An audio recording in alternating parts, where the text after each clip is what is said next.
Kuching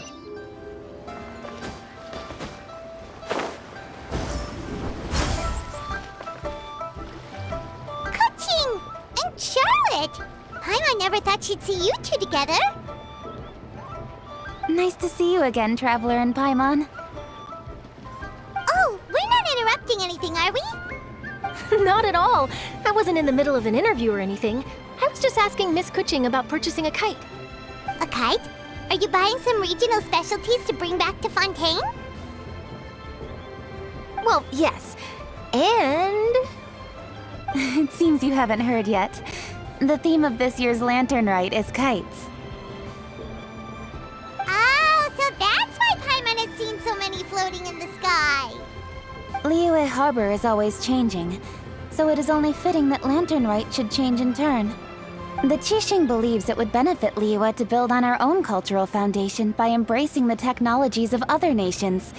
After all, it is said that the stones of another mountain may serve to better polish one's own jade. yeah, remember my business meeting with Tianquan Ningguang the last time I was in Liyue Harbor? That's what it was about. But all I really did was use my network to introduce Lady Ningguang to some interesting people. I'm not sure that quite counts as fostering cooperation. In the end, we decided to combine Liyue's traditional art of kite making with Fontaine's mechanical vertical lifting device. Mechanical lifting device? Sounds pretty impressive. But don't kites just use the wind to fly? Why would you need to add something mechanical? Well, you've actually just answered your own question, Paimon. How high and far a kite can fly depends as much on the weather conditions as on the skill of the person holding the string. But as soon as there's no wind, you can only flail about helplessly like a sweet flower medaka out of water. Experience doesn't matter at that point. Exactly. Liyue is now a nation ruled by humans after all. It's about time we had the power to make a kite fly, don't you think? Plus, the easier we can make it to enjoy, the more people will want to participate. Right? I also thought it was a novel idea. Plus, it shouldn't cost much to do. With Miss Charlotte's help, everything has gone smoothly. Our new mechanical kites are already available to purchase from a stall in the harbor. We're having trouble keeping up with demand. We also gave quite a bit of thought to the price. We didn't want it to be too much more expensive than a traditional kite. Cool! Turns out you two and Ningguang like playing with toys just as much as Paimon! Toys? They're not exactly toys. You see, Miss Kuching, that does seem to be everyone's first reaction. Although kites are one of our most time-honored cultural relics, outside of their use in certain ceremonies, I suppose they're considered playthings more than anything now. But to me, there's so much more than that. Think for a second about how remarkable it is that a flimsy paper kite attached to a string has the capacity to touch the sky. It is this slight piece of paper that also carries the weight of Liyue's cultural traditions. There's an old poem that goes, "O kite born of paper, flying true and sound, a lone traveler wanders, just waiting to be found."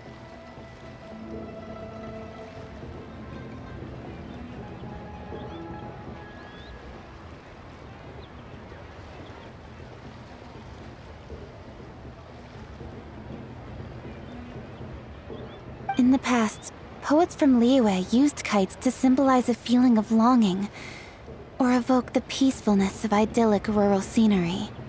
If the people of today can derive enjoyment from this activity, they will not only be more likely to better appreciate the tradition, but also to pass it down to the people of tomorrow.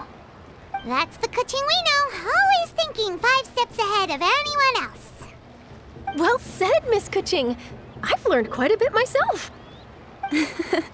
As long as you're willing to listen, I'm happy to share. I also know quite a lot about the various folk traditions related to kites. For example, whenever a kite blew away, people would say it was the Adepti that summoned the wind to take it away as an offering. That way, you can turn an unfortunate event into an auspicious one. What about something more fun? Do you know anything like that? More fun. Let me think. Oh, I suppose we should first talk about how kites are made. It's another one of our precious forms of traditional craftsmanship. My grandfather told me that back when he was a boy, children learned the art of kite making step by step from their elders. First, you use the thin strips of bamboo to construct the frame.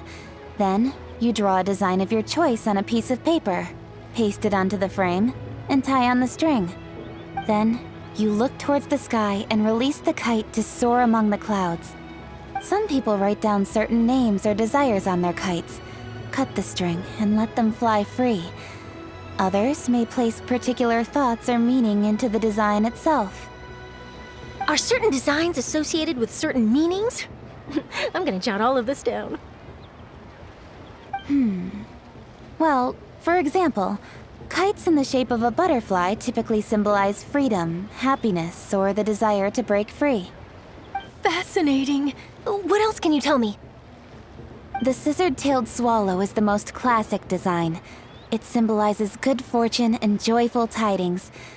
Different colors also have small variations in meaning. Are these commonly understood meanings and symbols in Liyue? Kind of like the language of flowers in Fontaine. I believe so. Most have probably heard something about it from their elders at some point. If you're interested, Miss Charlotte, I have several books on the topic that I could lend you. They could be a useful reference. That would be a huge help! Great! Looks like I've got the outline for quite the article on my hands.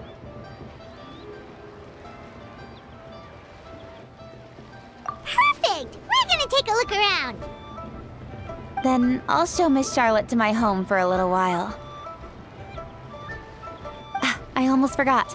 The Ministry of Civil Affairs is hosting a kite flying contest on the night of Lantern Rite. If you're interested, you're more than welcome to bring a kite and participate. The rules are simple. Whoever flies their kite the highest and furthest within the time limit will receive a special honor along with a secret prize.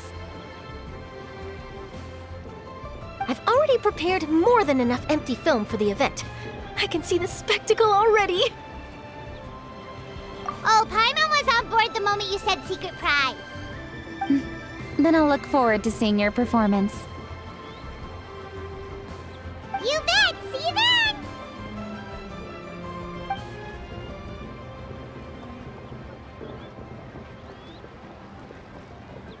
Wait, Traveler?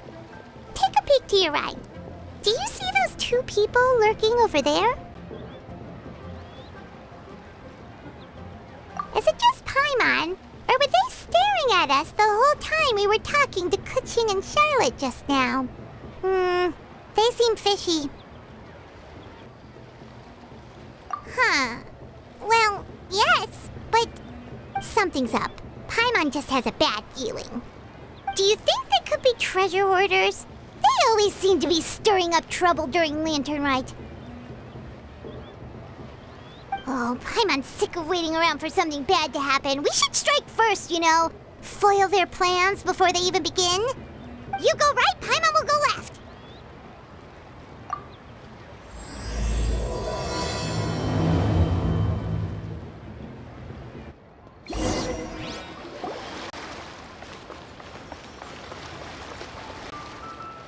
Oh. It is with such an air of urgency that you appear before us. Your comportment suggests you believe us to have committed some heinous crime. Perhaps you could enlighten us as to your intentions. Whoa, where did this fuddy-duddy come from?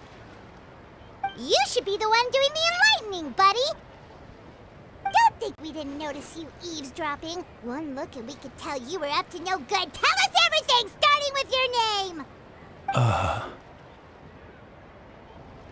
One bears no secrets before two such as yourselves.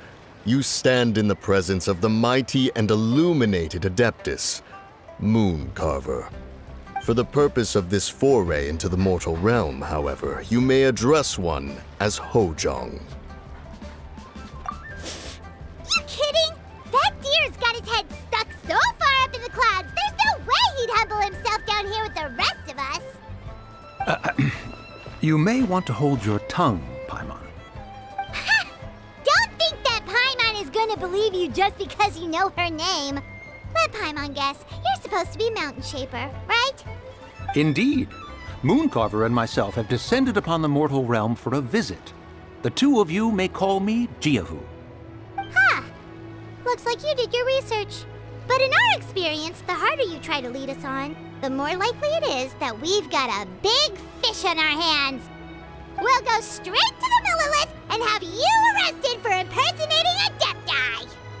Preposterous. Utterly preposterous. Right. Tell us something that only an Adeptus would know. And it better not be some common knowledge that any person on the street could tell you.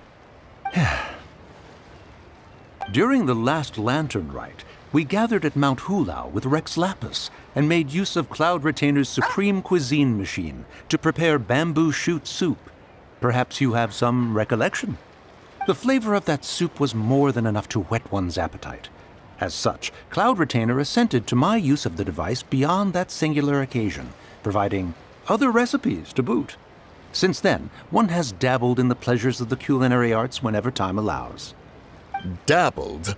Upon one's last sojourn to your mountain, did you not immediately attempt to hide the device behind a chunk of amber as soon as one's presence was known?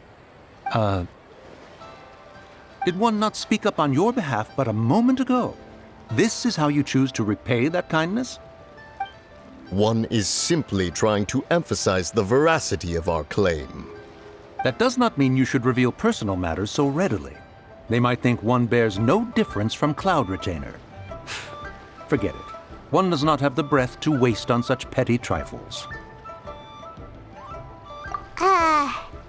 That might have been more detail than we needed. Seems like you two are the real deal, and Paimon's sorry for suspecting you. But, for beings as forgiving as yourselves, this is just water under the bridge, right? You indeed have an agile mind. Cloud Retainer was not mistaken in her high estimation of you. Paimon's still curious about something. It's just... Paimon can understand why Mountain Shaper is here, but why did you decide to come to the city, Mooncarver? It's not really your thing, is it? It is but an inevitable eventuality. Long have the mountains remained strangely idle since Cloud Retainer's move to Liyue Harbor. With Lantern Rite near at hand, one would expect Cloud Retainer to provide us with an account of the festivities in advance. Yet to this day, she has failed to appear. Cloud Retainer is hardly the forgetful sort. One must never rest idle in the face of that which demands action. And since our acquaintances dwell in Liyue Harbor, we had to travel here in human form to avail ourselves of their aid, Cloud Retainers in this case. But a moment ago, one heard you speak of a mechanical kite of sorts. It appears the essence of the situation has hitherto revealed itself.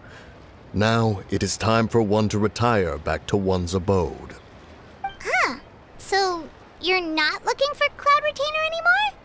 Perhaps there are aspects of Cloud Retainer's temperament that remain opaque to young Paimon. Given one's understanding, one can only imagine the anger that now consumes her. Cloud Retainer is of a proud and arrogant disposition. She holds the belief that her skill in mechanics surpasses that of all others. One can be quite certain it is hardly with an open mind that she regards the arrival of this new technology. One surmises that she has shut herself away, refused all company, and buried herself in the study of her own creations. To call on her would only invite her rebuke. However, if you do happen to cross paths with her over the next few days, do pass along one's regards. Sure, leave it to us. Have a safe trip back, enjoy the scenery, and happy Lantern Rite! Thank you for your kind words. We shall now depart. We got all worked up for nothing, huh? All that trouble and it turned out to be people we knew all along. Well, it's still pretty early. Let's head over and check out the kite stalls. Paimon wants to see what kinds of kites we can buy to use in the competition. The bigger and prettier, the better.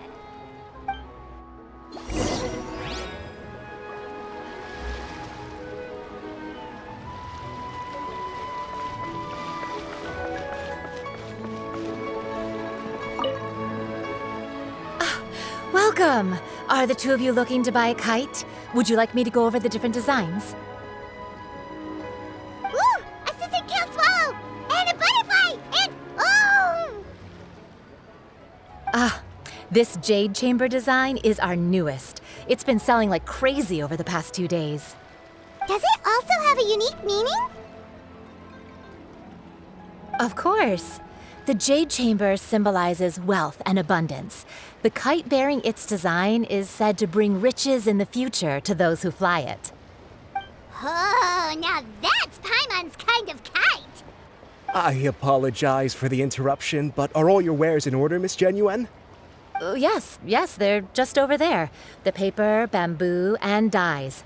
All the necessary kite-making materials. Wonderful! I'll pack them up and get a guard to deliver the goods to Yilong Wharf for you. Yilong Wharf? Oh, wonder what that place is like during Lantern Rite. Paimon would love to go take a look. Well, if the two of you are interested in going to Yilong Wharf, then could I trouble you to find Gaming and deliver these goods together? Is Gaming the guard you just mentioned? Well, yes. The communications office handles shipments and transports around Liyue. He works for the Secure Transport Agency, one of our sub-organizations. The problem is, many of my colleagues have taken leave during Lantern Rite to spend time with their families. So, our available workforce has seen a dramatic decrease recently. If you were willing to help out, then I could get a head start on my next appointment. You do seem really pressed for time.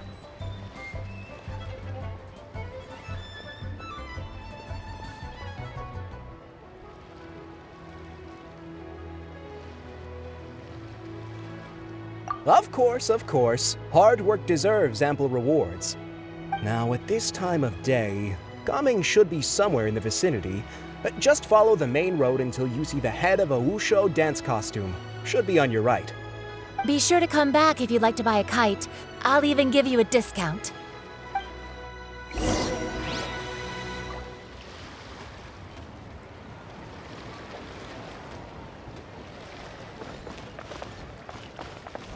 By the way, do you know my aunt? Everyone calls her Granny Shan.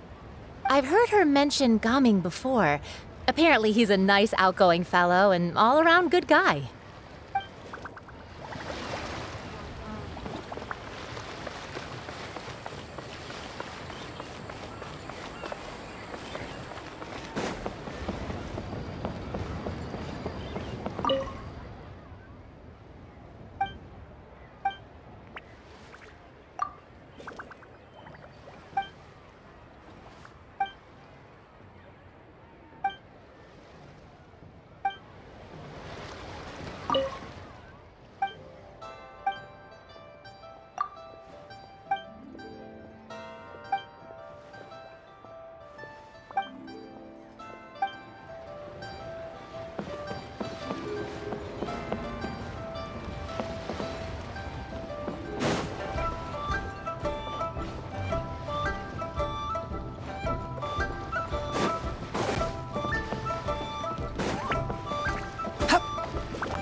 Wait, I thought we had an agreement. Loser buys dim sum tomorrow? Look at you, scowl like that for much longer and your face might stay that way. Hey now, don't be upset. How about this? You extend the invitation, and I'll pay. No way, Gaming. You're always the one picking up the tab. I'm not trying to be a sore loser. I just didn't expect you to come from behind to win like that. That was nothing. All in a day's work, friend. Perfect! Gaming is here! Sorry to interrupt, Gaming. We just spoke to a guy from the communications office who needs you to deliver some goods to Yilong Wharf. Oh, it must have been Longzhou. Looks like I've got work. Gotta go. Sure, go do your thing. Let's have a rematch when you get back. I won't let you win so easily next time. Alrighty, you can hand the goods over to me. Must have been heavy hauling them all this way. Let me take them off your hands. It wasn't that bad. It's just some kite-making materials. Plus, we didn't have to walk very far. Kite-making materials. I see. I'm glad it wasn't too much trouble, Paimon. Still, I owe you one. Ah, and you must be the traveler. It's nice to meet you. Thanks for your help. Huh? You know us? There probably aren't many in Liyue who don't. I've heard quite a bit about you two. You're quite well known around these parts. Oh, and please excuse Longzhou if he forgot to thank you. Take my thanks in his place. He's a good guy. He's just been super busy lately, running around from place to place. Don't be too hard on him, yeah? So, you here for Lantern Rite? Yep, it's always so lively this time of year. We were actually hoping we could tag along to Elong Wharf and have a look around. Perfect! We'll go together then. I'm good with directions, so just follow me. Trust me, I know my way around. We can exchange stories, tell jokes, or just chat along the way. Oh, and there are a couple of good places to eat along our route. We can stop and grab a bite when it's time. The ingredients are fresh, the portions are generous, and the prices won't break the bank. You can order anything, and I promise, you won't be disappointed. Order anything? Hey, did you really have to call Paimon out like that in front of our new friend? Don't worry, I understand. I joke around like that with my friends, too. It just shows how close you are. Do you need to pack anything up before we hit the road? I can wait. Nope, our things are always packed and ready. We're pretty much travel experts at this point. Oh, that's right. Then let's get going. If we run into any trouble, you can count on me to protect you. I am a guard, after all.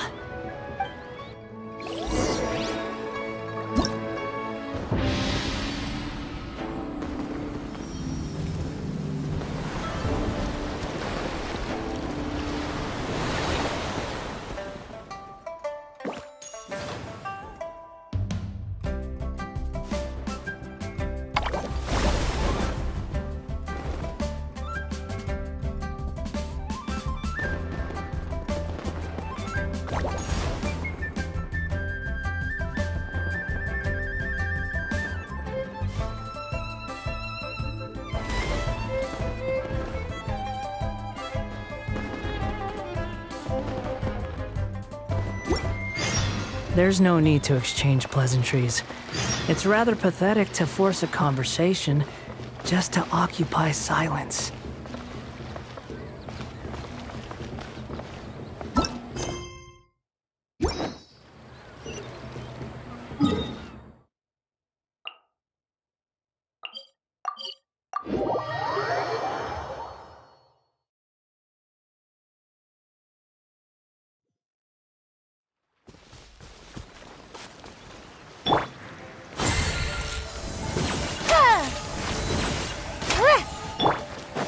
Ooh, the docks are just a bit further. One step at a time. Hang in there.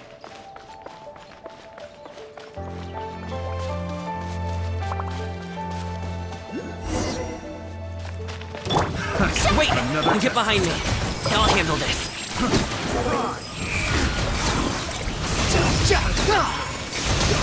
Was it done? I got you.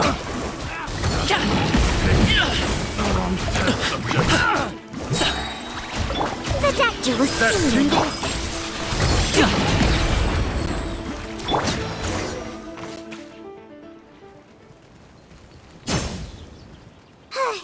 Seems like we really can't go anywhere without running into treasure hoarders, can we?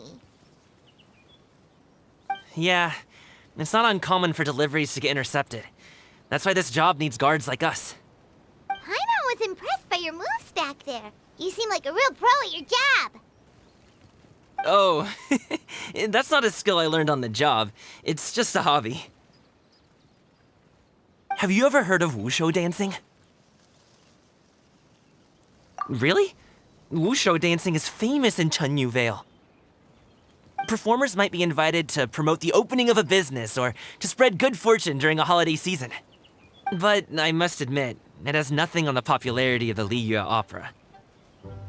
I'm also well aware that people in Liyue Harbor aren't exactly jumping at the chance to watch wushu dancing, so it's not something I do full-time. Huh? You have 2 jobs? How do you have the energy to do all that? It's not that tiring. You just have to take a rest. Ah, Paimon gets it, so you must sleep a lot then. Not really. Just yesterday, I stayed up all night playing cards. Oh. Let's go. The docks are just up ahead.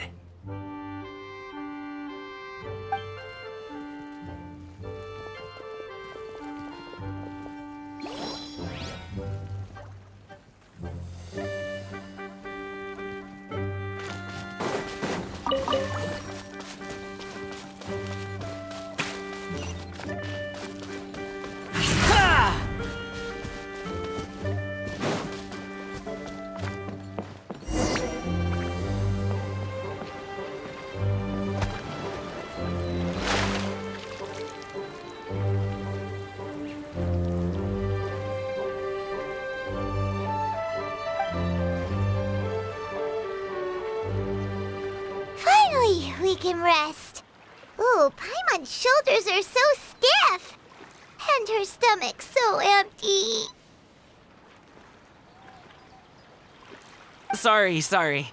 Did I push the pace a bit too much? I mean, you were the ones who said you were travel experts. Liu is just too hilly. Floating up and down so much. Where's Paimon out? Oh, Paimon was finally satisfied and now her poor stomach's empty again. Aw, would you like some winter melon cake? I have some on me that I bought from a store. Yes, Paimon will take all you got. You might want to pace yourself there, or you'll be too full to eat a proper meal later. Paimon never gets too full. Just like you apparently never get tired, no matter how far you walk or how many jobs you work. Ah, I see. Then here you go, Paimon. And for you, traveler. Enjoy. And here's some for you too, Uncle Bosu. Don't think I forgot about you, my friend. I'll just set it to the side here for you.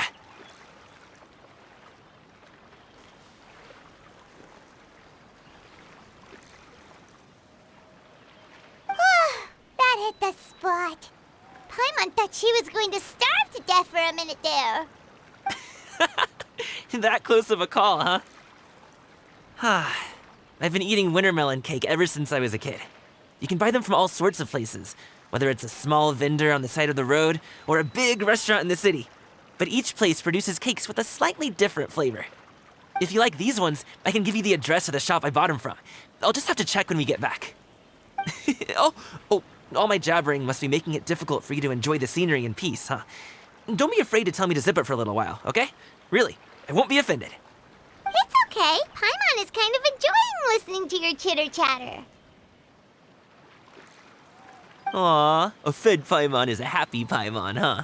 Hey, Paimon can be in a good mood anytime she wants.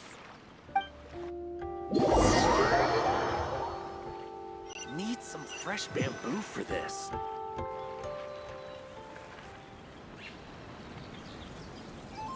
Woohoo! We're here! Don't forget your things, and watch your step as you get off the raft, or you're in for a swim.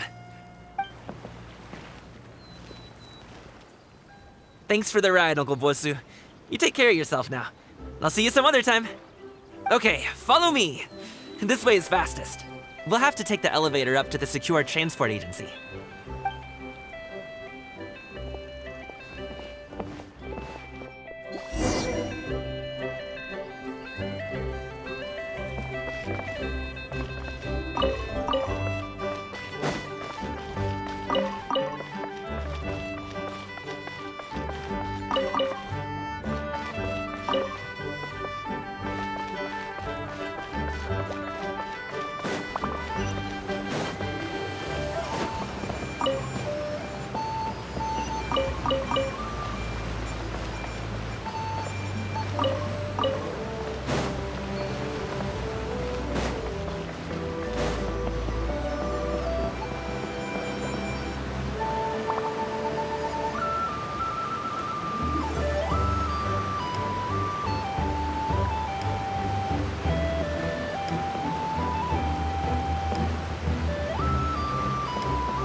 Hey!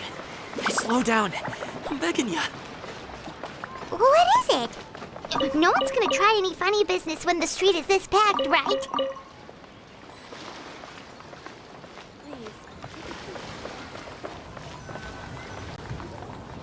Oh, well... how should I put it? Come on, spit it out! Do you see that group of people over there? Those are my relatives. Wow, you sure have a big family. Once they start buying things, they won't stop perusing till it gets dark. This is bad. They're your family, not your arch enemies. What's there to be afraid of? Unless... Oh, did you do something horrible to them? No, it's not that. I'm just not that good at dealing with my family. It would be best if we could steer clear of them. I'll explain more when we have the chance, but right now, we've got a job to do. The left side looks pretty packed. Let's go straight. Slow and steady wins the race.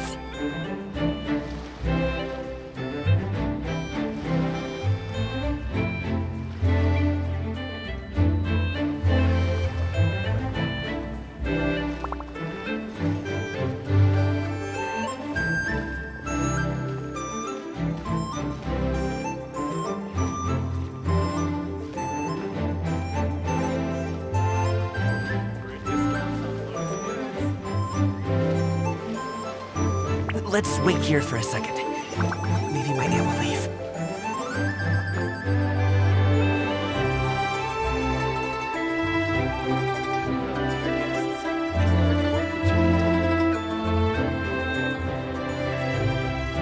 She's gone. Let's go.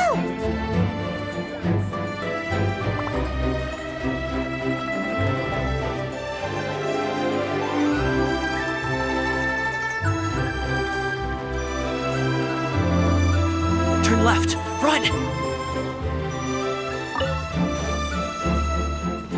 To the right and... Wow, you guys are good. I'm impressed. That was nothing. It was a piece of cake. Oh, winter melon cake to be exact. You really liked it, huh? Ooh, you know what? I'll buy you a whole bunch and pile them so high you could swim in them. As long as you don't wind up drowning, Paimon. Hey, Uncle Jirgwe. These are my friends, the Traveler and Paimon. They came to deliver some goods with me. So, I guess I'll go ahead and take these over to Uncle Yongzan then? Yes, thanks for your hard work. I should thank you both for your trouble as well. Please take a seat and rest for a bit. I'll prepare some tea. No need. We'll be off soon anyway. Hey, we're already here, aren't we? No harm in taking a load off for a bit. Plus, I know the Secure Transport Agency has some great Songhua tea stashed around here somewhere. I promise you, one sip and you'll be hooked. Anyway, you just sit down and relax, Uncle Jirgwe. Who would I be if I just sat here and let you go through all this trouble? Leave this to me. I have to be up and about to drop these goods off anyway. What's a little extra time on my feet? Oh, you aren't too picky, right, Traveler? I know Paimon prefers things on the sweeter side, so I won't steep the tea too long. And I'll add some dim sum pastries on the side. Aw, you noticed what Paimon likes? How long have you two known Gaming? Oh, not long at all. We just kind of tagged along on his trip to Ylang Wharf. He's just a super welcoming guy. We became friends, you know, just like that. That's just how he is. He's the attentive sort, really knows how to look after his own. A while ago, one of our guards had to take off work, said his joints were hurting due to the rain. Gaming personally went all the way to Boo Boo Pharmacy to get some medicine for him from Dr. Baiju, then traveled through the night to deliver it back to him. That young man has such a good head on his shoulders. How can anyone not love him? I mean, there is his dad, but, well, ask anyone else, and... Uncle Yongzan says he doesn't have the personnel to spare for this delivery right now. So what do you think, Uncle Jirgwe? Should I go ahead and deliver it instead? feels like we've troubled you enough already. It's kite-making materials, though. Could be for a kid. I'm sure the sender wants it delivered before Lantern Rite. Oh, by the way, here, have some tea. All right then. Deliver it if you want to. Ooh, are you free in 2 days? How about we grab some dim sum from Shinjuya Kiosk? My treat, and don't even think about trying to pay. Whoa, that's way too generous of you. Don't mention it. Just think of this as a thank you for all your help. Besides, the thing between me and my family, it's a long story. It might take some time to tell. Sounds good. Paimon never says no to free food. All right, then I'm off. See you in 2 days. Oh, and Paimon, make sure not to eat too much before then. Don't say I didn't warn you. Is he underestimating Paimon? She's just gonna have to show him how much she can really eat. Anyway, is Gaming's family situation really that complicated? He has such a happy-go-lucky personality. Plus, he's an enthusiastic and diligent worker. It's hard to imagine a guy like that being troubled by much. How should I put it? Since he already plans to tell you himself, you don't need an old man like me to add my 2 cents. You seem to be around the same age, so you might have a lot in common. Perhaps you could help him talk things through. Consider it a favor to me.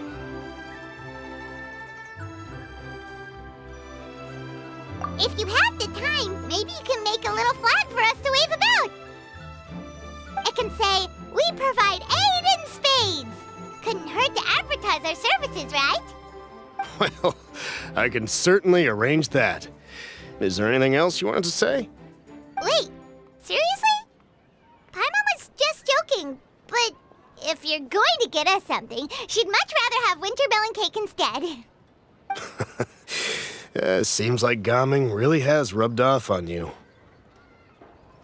Would you like some more tea? I think there's some left. No thanks. We came all this way and still haven't gotten a chance to look around the wharf. We should see the kinds of kites they got. Maybe they'll have ones you can't find in Liyue Harbor.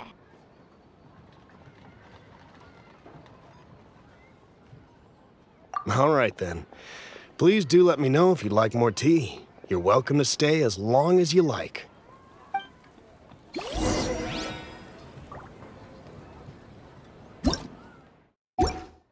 Gaming is a good kid. I just wish he could reconcile with his family. You're around the same age, so he might listen to you. Please talk things through with him.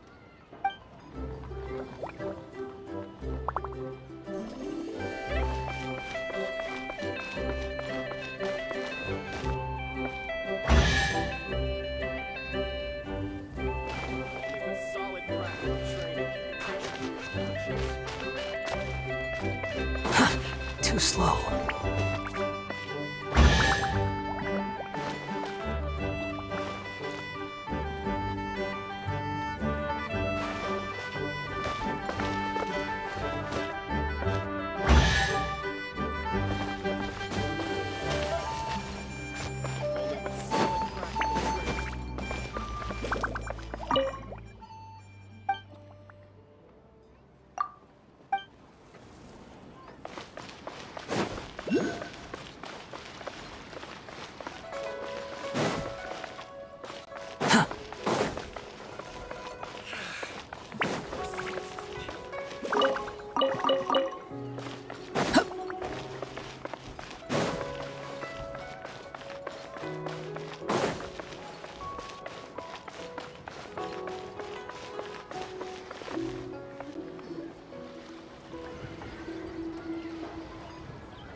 Doing here? The way you speak, one might have presumed you were displeased to be in one's presence. Take note, Paimon. You could learn a thing or two about how to respect your elders. Ugh, starting on the elder stuff already, huh? Shouldn't you be back in your cave tinkering away at some kite-related thingamabob or something? What brings you out here? And what's with that huge box next to you? Ah! Paimon gets it. You're here to do some shopping, aren't you? And what of it? The Qixing's decision to integrate Fontanian technology into said kite-flying competition is of no consequence to oneself. Did you expect one to willfully compete against the whimsical trends of worldly sentiment, or perhaps even fall to petty sulking over such? It's not that we think those things exactly. That's just what Mountain Shaper and Mooncarver told us, or Tia something and Ho. Paimon can't be bothered to remember what their aliases were called. Anyway, they went to Liyue Harbor to look for you. They even asked us to pass along their regards if we ran into you. Oh, huh. Tianyun?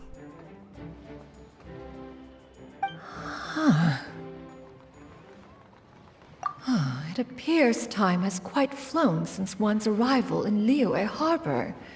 How could one have forgotten about those two old fossils? One shall have to bring them back some divine herbs to atone for this slight. Nay, given that one has ventured all this way to Yilong Wharf, tea would be more advisable. A great thought has illuminated one's mind once again. One is reminded that certain purchases have yet to be made. Perhaps you two could wait here whilst one performs this task. It'll be but a moment. Huh? Wait, here? You really just gonna ditch us here to watch your stuff? Oh, that woman really just does whatever she wants. Hey, not you too, Traveler! Oh, all this Paimon ditching is super not appreciated. Just come back soon, okay? Paimon doesn't want anyone to try and steal his stuff. Welcome. Please have a look around. We only sell teas of the finest quality, sourced directly from Chaoying Village. Might I recommend the Sunglo variety? It's one of our specialties. Now, that sounds promising. One will bring some back for those old fossils, and all will be well. 2 boxes will do. Wonderful. By the way, we're actually running a special Lantern Rite promotion. Buy 3 boxes, get 10% off. 4 boxes will net you 20% off.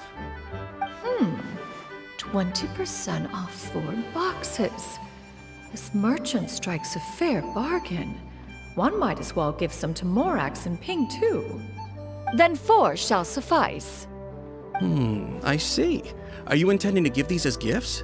If so, perhaps I can interest you in these exquisite gift sets. Buy 10, get half off.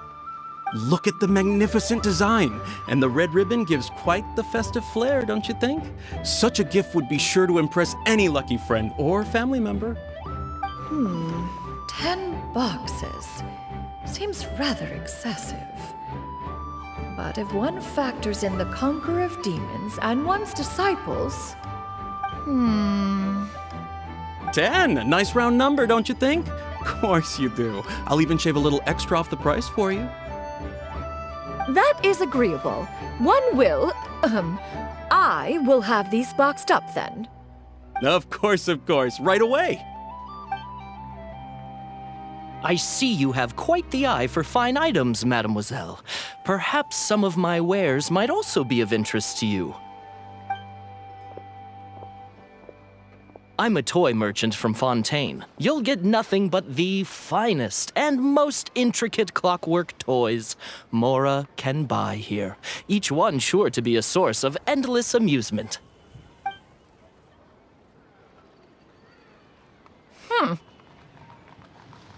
Perhaps you could enlighten me then. When should said amusement be derived? Well, that is, of course, best understood by playing with them yourself. If you could wait just a moment, I can bring one out and give you a demonstration.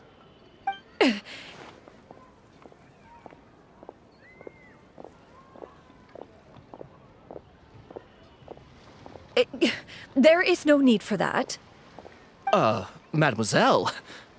Give me your newest and finest model, and be sure to package it securely.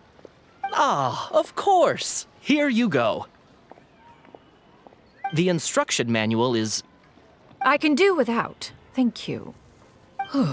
Many watchful eyes surround this place.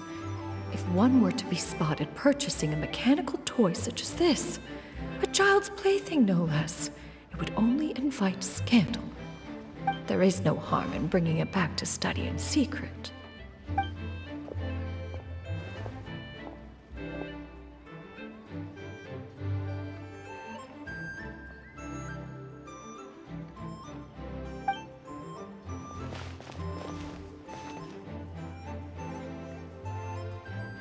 Oh, Xianyun, did your shopping go smoothly? Naturally.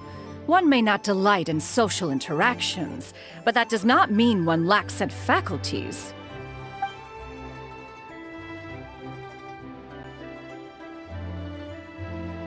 And you two? Are you not here to purchase things? We just haven't had time yet. It doesn't look like there are any kite stalls around Elong Wharf, but it does look like there are lots of goods from Fontaine. You are also planning to participate in the kite flying competition, then? One means to say, you along with all the other youths.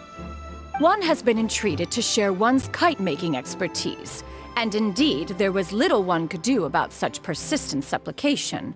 One moment energetic and earnest, and dejected the next. One had no choice but to acquiesce to these requests, and thus, one will be organizing a kite-making workshop to provide personal instruction in this art form. Oh, who will be participating then? Shuyu, Shenhe, Ganyu, and Yayo. Wow, that's quite a few people. Also, this is all pretty well, Xianyun, but it's not like you have to make your own kite to participate in the competition. You can just buy one ready-made and call it a day. Ha! You speak of those equipped with the mechanical lifting device, do you not? 'Tis nothing but a crude piece of mortal machinery. The mechanism that one has developed was the fruit of millennia of meticulous study. Let us not speak of the source of the mechanism's power, but rather its structure. It is composed of materials as light as bamboo and as strong as iron. This composition grants it the lightness of weight to ascend into the sky and the durability to follow the wind for many a mile. It is built with a series of intersecting rods that... Never mind. It is unlikely the two of you will understand, even should one expend the effort to explain. One is better off saving one's breath. It sure seems like you want to talk about it, though. So, will you be attending the workshop or not? Huh? Wait, you've been trying to invite us this entire time? All right then. No need to prepare the materials in any case. One has it all sorted. Arrive at Mount Outsong in 2 days. I shall be expecting you around midday. Are you leaving? Don't you want a guard to help you with that big box of yours? Surely you jest. One goes as one pleases. For what reason would one need to rely on another?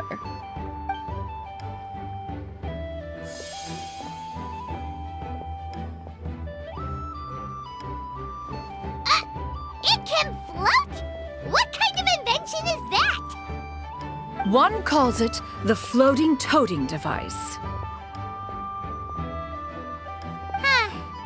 She seems pretty proud of that one.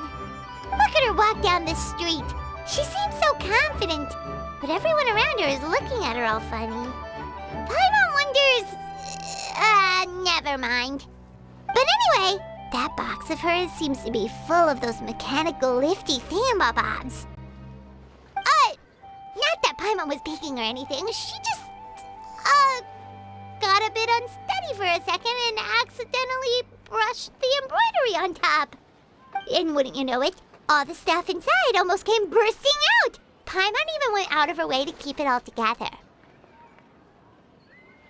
All Paimon say is that Xianyun sure does try hard to save face. What did she call it again? A crude piece of mortal machinery? Paimon bet she just can't wait to take it apart and see how it's made. Totally. We should probably act like we didn't see anything, though. You know, in consideration of her feelings and all. After all, that is the propriety with which one should comport oneself. When it comes to an elder, right?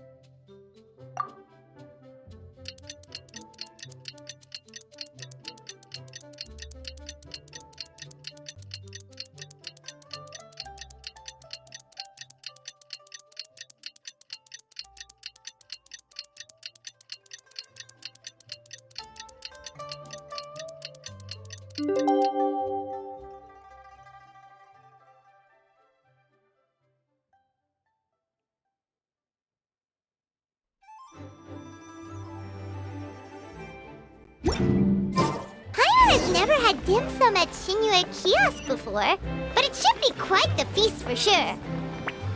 Ooh, and that's Paimon's stomach right on cue telling her it's time to go find Gaming. Let's go!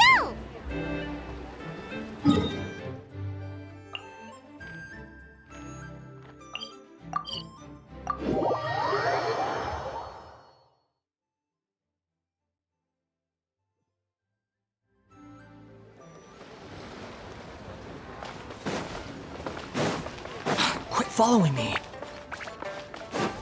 Squall and Fury.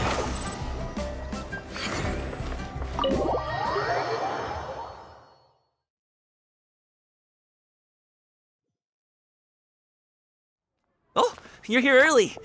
I just ordered. The food should be out in a second. Sit down, sit down. Let's all take a seat! Here, hand me your cups.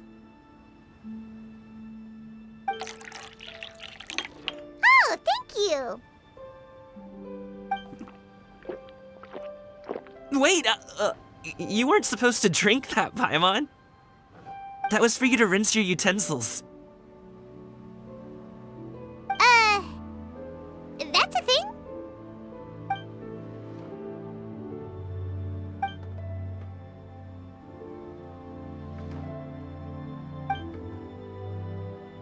Wow, so much delicious food! Do you really eat all this just for breakfast? That's just how we do it where I'm from. Most of the time, though, I don't eat lunch after dim sum. Oh, that's good to hear. Paimon doesn't need to worry about holding back then. Eat, eat. If it's not enough, we can always order more. Oh, and there's tong soy coming as well. I don't usually have that in the morning, but, well, since everyone's here, I just had to order it. What about you, Traveler? Is the food to your liking? Want some more seafood congee? Let me refill your bowl.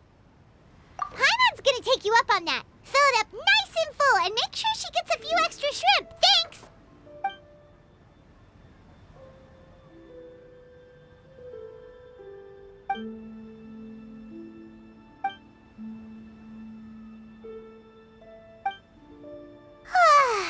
So full. That meal was so satisfying, it even gave Paimon some extra brain juice. Oh, listen. Paimon's figured it out. Let's think about this for a second, Gaming. You invited us to this awesome restaurant and ordered a whole table full of expensive dim sum just for the three of us. Well, you must be hiding the fact that you're some young master from a rich family. That would explain why you try to keep your friends and family away from each other. Are you confusing me with Xingqiu? Huh? You know Xingqiu? You sure know a lot of people. Well, when you're on the road as much as I am, you hear all sorts of rumors. Sometimes they're true, sometimes they're not. What it comes down to is being able to tell the difference. More often than not, that means knocking on some doors to find out for yourself. Oh, you truly are a man of many talents, young Master Gaming. Okay, enough with the teasing. Sorry to burst your bubble, Paimon, but you're wrong about my family situation. What? Oh, Paimon thought she was onto something there. My dad is just an ordinary tea merchant. Small scale stuff, you know? It wouldn't even make sense to mention his business in the same breath as the Feiyun Commerce Guild. My dad... he always wanted me to inherit the family business, to be a merchant like him. But that's just not who I am. It's not who I ever wanted to be.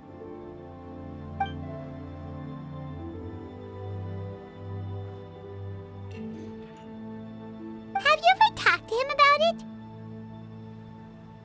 You know, about your interests and aspirations and stuff. Of course I have. I told him I wanted to be a wushu dancer.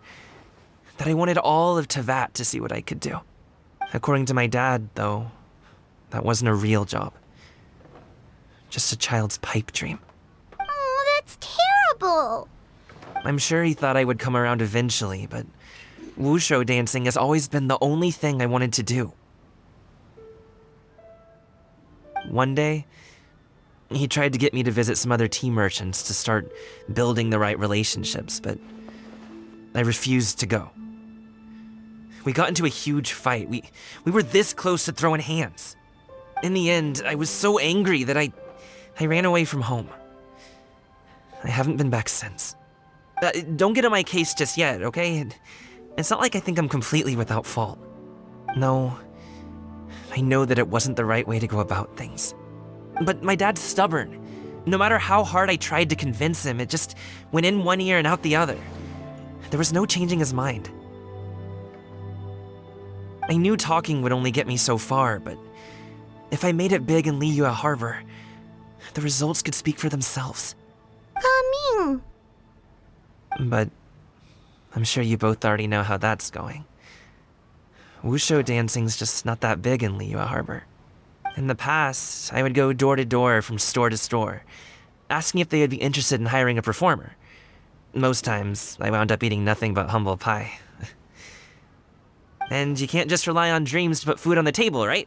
So, I found a job as a guard to make some money. And now I have enough to get by and then some. Still, change takes time. Gotta take it slow, you know? Paimon understands. Okay, enough of all that serious talk. Our tea's getting cold. Ooh, let's do something fun this afternoon. What do you say, huh? I'll organize. Actually, we kinda already have plans this afternoon. We told Xianyun that we would go to her kite-making workshop. Oh? Are you interested in kite-making, Gaming? Oh, no. It's just that I happen to know Auntie Xianyun. Do you not know who she really is, Gaming? Oh, I know that she's an Adeptus. I met her during a delivery once. But hasn't she been in the city lately? She's even tried, with some limited success, to change her terms of self-address or something like that. She came to see me a few days ago to ask about luminescent dyes. Oh, wait a second. She doesn't plan on putting those on a kite, does she? Is that not something you can do? It's one thing to use it on cloth, but applying it to paper is another matter entirely. Why couldn't she tell me what she wanted them for? Yeah, she does seem to have trouble with that sometimes. It would be such a shame if everyone worked so hard on their kites only for them to get ruined in the end. Okay, I'll go with you. If Auntie Xianyun wants to use those dyes on a kite, the formula will need to be changed. Great! The more the merrier!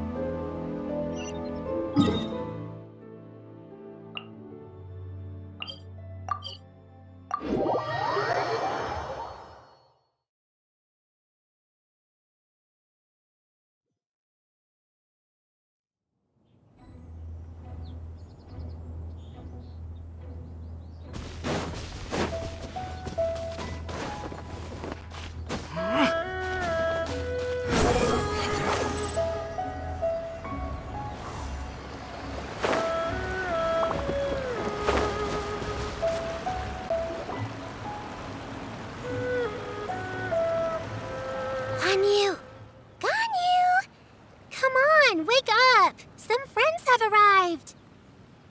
Hello, friends.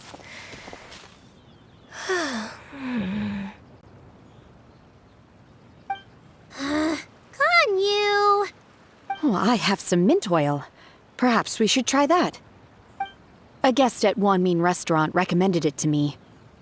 I've tried it. Its stimulative effects are much stronger than what can be achieved from chewing on mint leaves alone.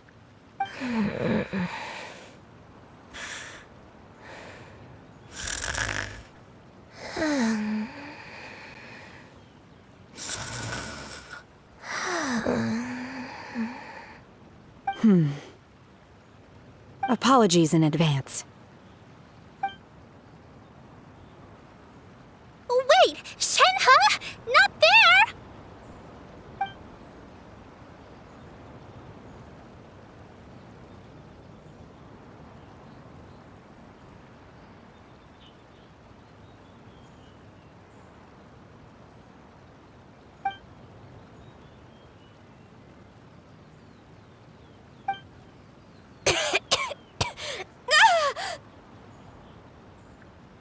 See? It worked. She's awake. Are you okay, Ganyu? Do you need some water? Or maybe something to eat? I'm fine. I just feel chilly all over. Huh. Was it that effective? Chilly, huh? Master always says a cool head leads to a calm heart. So, does this mean that heat's what we need to help you, Ganyu? Paimon doesn't think that's what the expression means exactly. I feel a bit better now. Was I asleep? Must have been around the time I usually take my midday nap. Did you not sleep last night? That does seem to happen to you often. Perhaps you should come work at Wanmin Restaurant with me. We get off at 10 on the dot every night without fail. I could never. I'm sorry. I seem to have missed your name. You are... Me? My name is Gaming. I work as a guard for the Secure Transport Agency. Gaming. The name sounds familiar. I believe I've heard your name mentioned around the Ministry of Civil Affairs. People tell me you're an extremely enthusiastic worker, and you are very generous with your help. Well, you know me. Or, I guess you don't. My name is Ganyu. This is Shenhe, and this is Yao Yao. It's an honor to finally meet you all. Oh, you must be here for Auntie Xianyun's kite-making workshop, right? Yes. I have neither made nor flown a kite before. As long as Master is willing to teach, I am willing to learn. Me too! I want to participate in the kite flying competition with my best friend! Plus, it's more meaningful if you make the kite yourself, right? Your best friend didn't come with you? Well, Chi-Chi's been super busy helping Dr. Baizhu lately. I'll meet up with her later and give her a huge surprise. Oh, I also brought bandages and ointment with me today. It's easy to cut yourself when working with bamboo, so I thought I should come prepared. Wow, you're really thoughtful. As for myself, I'm afraid I lack some of my companion's enthusiasm. I was originally planning to buy a ready-made kite and just enjoy the festive city atmosphere with everyone. But Cloud Retainer is always going out of her way to look after her juniors, wanting us to have the best there is. She always puts us before herself. It was so thoughtful of her to arrange this workshop, so I simply couldn't let such consideration go to waste. My motivation for being here might be a little different, yes, but I'm ready to put in just as much effort as everyone else. Well, we're all here, but where the heck is Xianyun? Shouldn't she be here by now? Who is it that speaks of oneself in such an ill-tempered tone? Oh, come on! You clearly heard Paimon! Master stopped to buy grilled tigerfish to share with everyone. Come get it while it's still warm. Oh, Paimon, sorry, Miss Illuminated Bird! Paimon always knew you were the smartest, coolest, and prettiest Adeptus. Someone as wonderful as you is sure to have brought enough for Paimon as well, right?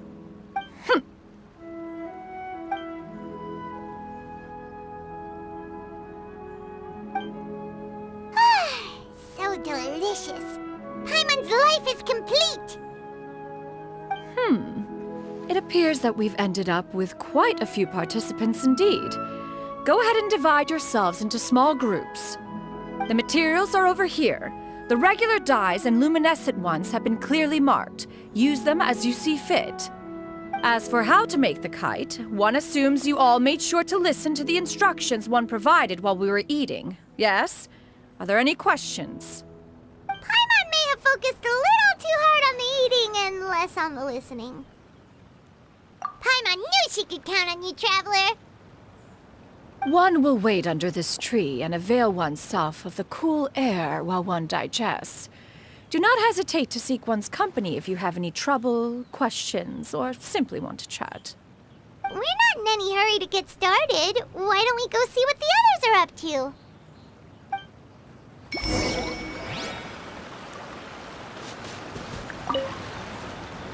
Hey, Gaming! Want to team up? Huh? But I have to participate? I thought I'd be done for the day after adjusting the dye formula. You're that unenthused by kite making, huh? That doesn't seem like you. No, it's not that. It's just... it would take too long to explain. I guess I'll just make one then. What shape should we go with? How about a butterfly?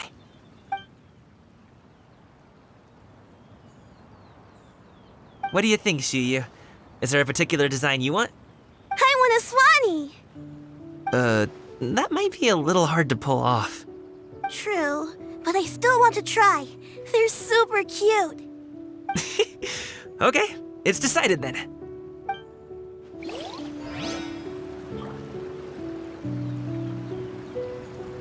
Gaming, can I do the coloring? Sure.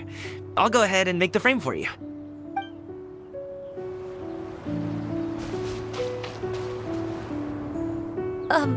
Shenhe, it would be great if you could refrain from putting things on my horns from now on. They're really quite sensitive. I see. My apologies. I shall remember that in the future. Thank you. No harm done. Good. Could I touch them just once more, though? No oil or anything this time. I've just always wondered what Miss Ganyu's horns feel like. Huh? Please, I told you, just call me Ganyu. Well, alright. Just be gentle. Firm to the touch with no discernible temperature. Oh, not unlike certain medicinal plants I've eaten before. Still, Ganyu appears to be shaking like a cat whose whiskers have just been touched. I should stop. I see. Then I'll apply the oil to your forehead next time. Oh, no need. I'll just refrain from taking afternoon naps outdoors. Anyway, we should probably get started on our kite. It won't be long before Cloud Retainer comes to check on our progress. Perhaps we should just choose the most traditional style. Okay. Well, they seem to be getting along swimmingly. Let's not disturb them.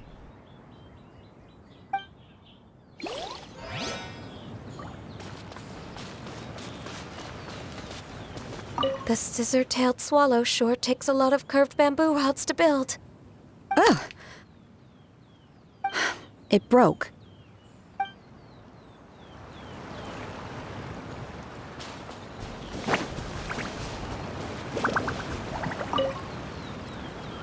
Auntie Cloud Retainer, look! Am I doing it right? Very good. Your frame is nice and sturdy.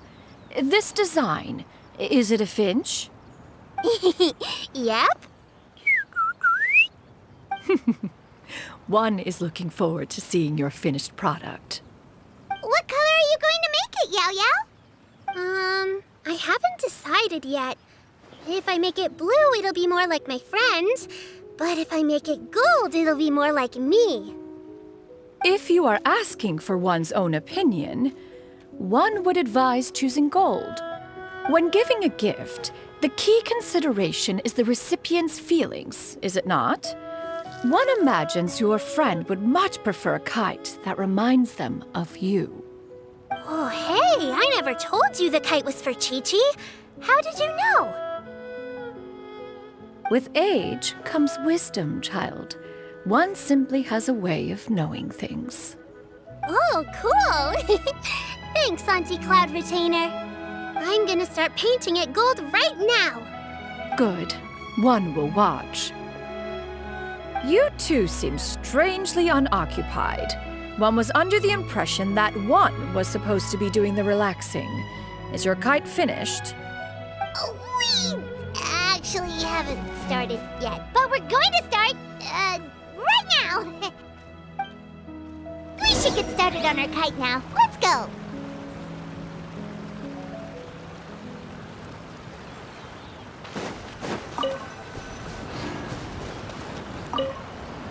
Once I get better at making kites, I'm going to make one shaped like Uruguay. You gave him to me, and he's just the best. One is pleased that you like the gift.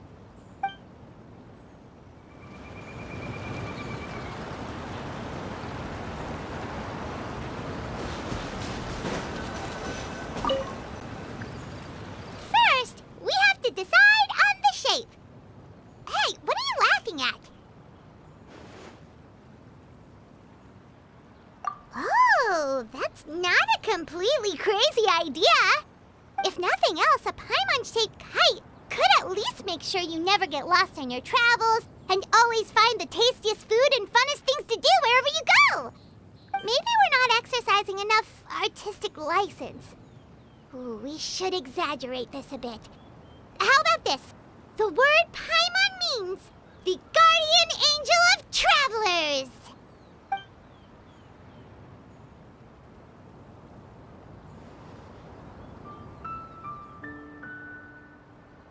Now, what expression should we give her, since the kite is going to be flying super high in the sky?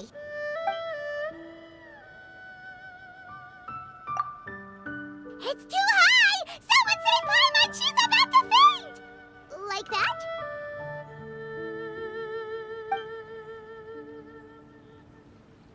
Now that we've decided, let's make it happen!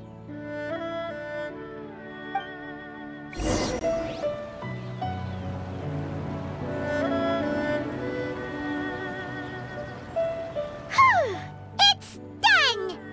Paimon has to say, Kai Paimon might even rival real Paimon in terms of cuteness. Now we just have to attach the string, right? All right, gather around, everyone. Oh, Shenyun's calling us!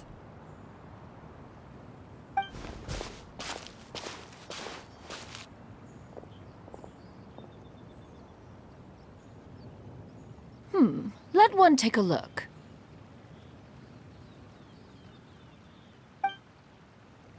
Wow! Ganyu and Shenhe made a scissor-tailed swallow. It's so pretty. Yep. The coloring makes it look a lot like Master. If the tail wasn't split in two like that, it might even be a spitting image. If you look closely, there are a few spots where the colors go outside the lines. Did you doze off while painting it, Ganyu? I did the painting. I stared at the paper for quite some time, but I simply could not recall the coloring of any bird. Except Master. Or should I say that I'm too familiar with her crane form? Even when she stands before us in human form, all I can see is blue and white. Oh, well, now that you mention it, Paimon can see it too. Exactly. So I simply closed my eyes and painted from memory. No way. You can paint with your eyes closed? Wow, the disciples of Adepti really are something. You are most filial, Shenhe. One is flattered by the likeness. The Swanee that Gaming and Shuyu made looks very majestic. I'm sure it'll look even more impressive as it soars through the sky. The eyes and ears glow in the dark, so you're sure to see it at night. Your golden finch is cute too, Yao Yao. It's all thanks to Auntie Cloud Retainer's guidance. What about your kite, Traveler? Ta-da! Here it is! That's hilarious. Why does Paimon feel like you're laughing at her and not with her? I'm just admiring the expression you chose. Whether the kite soars high in the air or comes crashing straight to the ground, it's still fitting. That's quite the impressive feat, actually. Is that the Jade Chamber? Oh?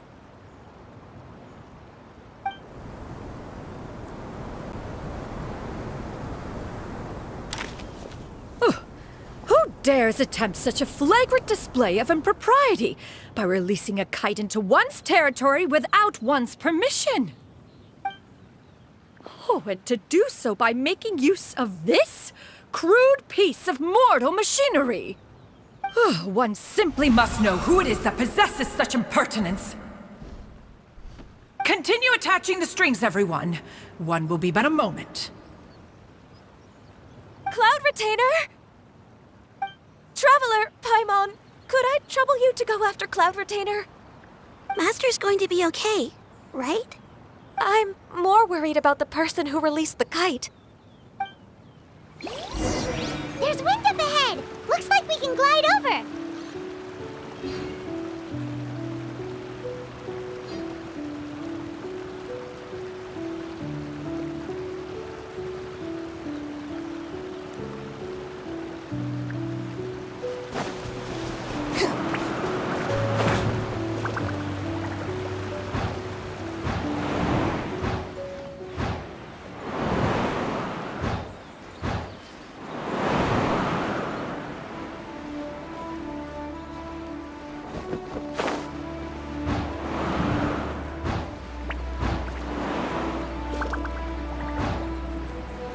It's right there!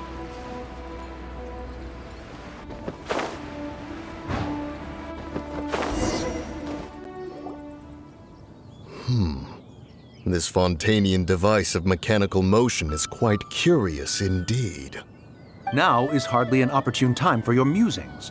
Someone among us was not sufficiently attentive, and now the kite has vanished. Calm yourself. Do you have any recollection of its last location? One believes it drifted in the direction of Mount Outsong. Perhaps it is mere happenstance, but one feels a certain sense of dread at the thought. Your concern is misplaced, surely. Cloud Retainer is either in the city looking after her disciples, or secluded in her abode attending to her research. She will not notice that kite. On the subject of said kite, however, one simply must remark on the genius of its windless lift technology. One cannot help but surmise that its ingenuity rivals that of Cloud Retainer's creations. Still thy tongue. If Cloud Retainer were to hear you profess such a thing, we can both say farewell to any further use of the Supreme Cuisine Machine. One presumes that this kite belongs to you. Huh? Regard the situation with which we are now confronted. This is all your fault. One's fault? One seems to recall that releasing the kite was no solitary endeavor. Say something, Mountain Shaper. Surely you can think of something to appease her. Further explanation shall only fan the flames of her wrath. It would be better to stay silent and retire at the earliest opportunity. We can hardly avoid her forever. That may suffice during Lantern Rite. But what about the Moon Chase Festival? Sooner or later, she will discover our true identity. Hello? Go retrieve the kite. Absolutely not. You retrieve it. That is not our kite. Oh, so an adeptus such as oneself is mistaken then? Ah, you're an adeptus? Please forgive us for any impropriety. I truly possess no inkling of who could have released a kite into your esteemed domain. Pray, who could be responsible for such wanton behavior? Verily, verily, we were but delighting in the surrounding scenery. This locale is home to such exquisite... mint! Well, and if that's all, then we'll just be on our way. We finally caught up. You sure do fly fast in your illuminated bird form, Xianyan. Mooncarver? Mountain Shaper? What are you doing here? You? Okay, now Paimon's getting a weird vibe. Did she say something wrong? It is of no consequence. Long has one seen through their disguises. One was simply curious as to how long they would keep up the act. Then you are not angry? How could one feel anger at the sight of two old friends enjoying themselves? One is also well aware of how enticing these city novelties can be. We were simply consumed by a fit of festive spirit. Seldom do we get the opportunity to partake in the delights of the times. However, we are far from being as adept as you in matters that require a deftness of hand. No worthy kite could be born of our own making. Thus, we could only take the convenient route, so to speak. Your prowess in mechanics is unparalleled, Cloud Retainer. You wield the wind and waves themselves. Your singular talent stands unmatched across the land. Of this, we are well aware. One has guests to attend to. We will have to convene again some other time. Traveler, Paimon, do try to keep up. We're leaving already? Oh, all this flying from place to place is wearing Paimon out.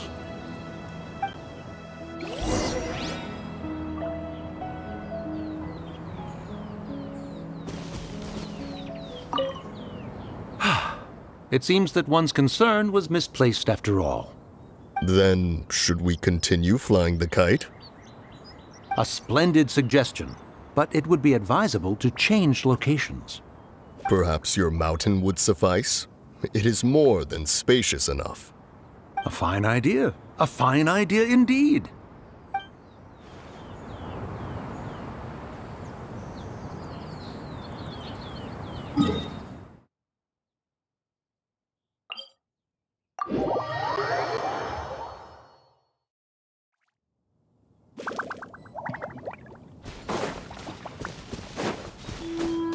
Behold!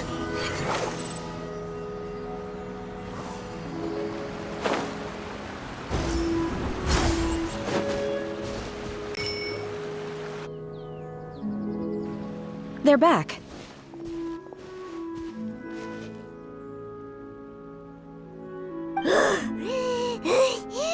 Paimon's pooped. Hi. Why are there only two of you left?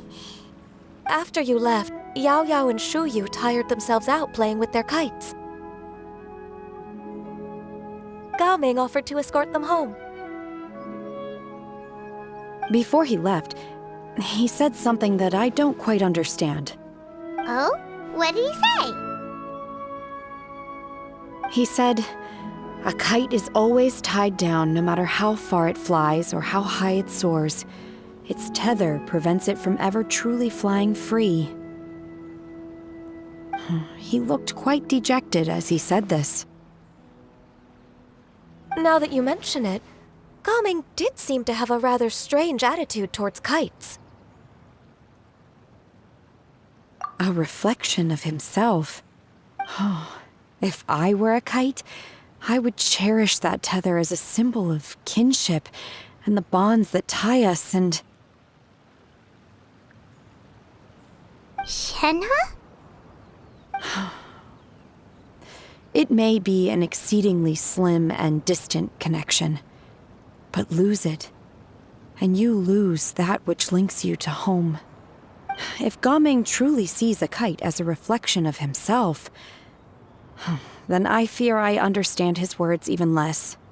Well, people often have different points of view depending on their mindset and experiences, right? It's actually quite normal. Just like some people can eat spicy food, but others won't go anywhere near it? Exactly. That's why tolerance and understanding are as important as they are. Tolerance and understanding? What brought about this conversation? Did one miss something? We were just chatting. You don't have to butt in on every little thing, you know. Where were you anyway? One was merely doing a bit of cooking. Night fast approaches. If you are otherwise unoccupied, one would entreat you to stay and eat before you depart.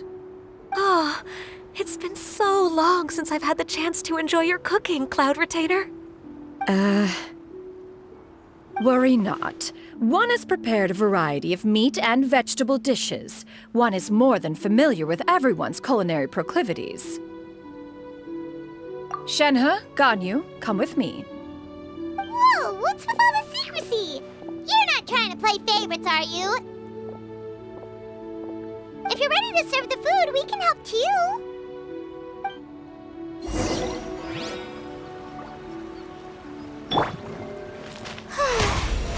How brilliant!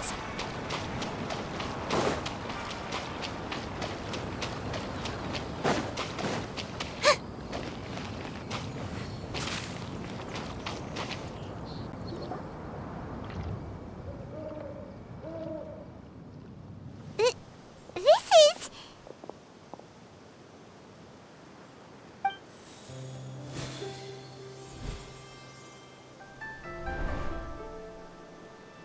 Oh, I can feel the wind brushing against my legs. This is a bit embarrassing.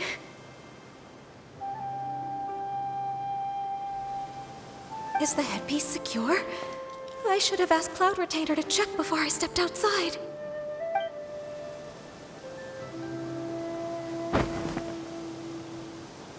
How do we look? Huh? She asked them just like that? You look pretty too, Ganyu! Oh, how should Paimon put it? You both look so elegant and refined. Those outfits really suit you both. Given that one employed the services of the best tailor in all of Liyue, one would expect nothing less. What colors have you been partial to lately, Shenhe and Ganyu? Lately? Why is Cloud Retainer suddenly asking about what colors we like? I like black. One is gratified to see one's disciple has inherited one's own tastes. The color black doesn't get dirty easily, a virtue I've come to value recently. And you, Ganyu? I favor blue and black. And the material is sufficiently comfortable, yes? Yes, very. I simply cannot thank you enough, Cloud Retainer. For this gift. And the kite, too. Thank you, Master. One is content as long as you are pleased with the gift. One hopes these garments will see much use.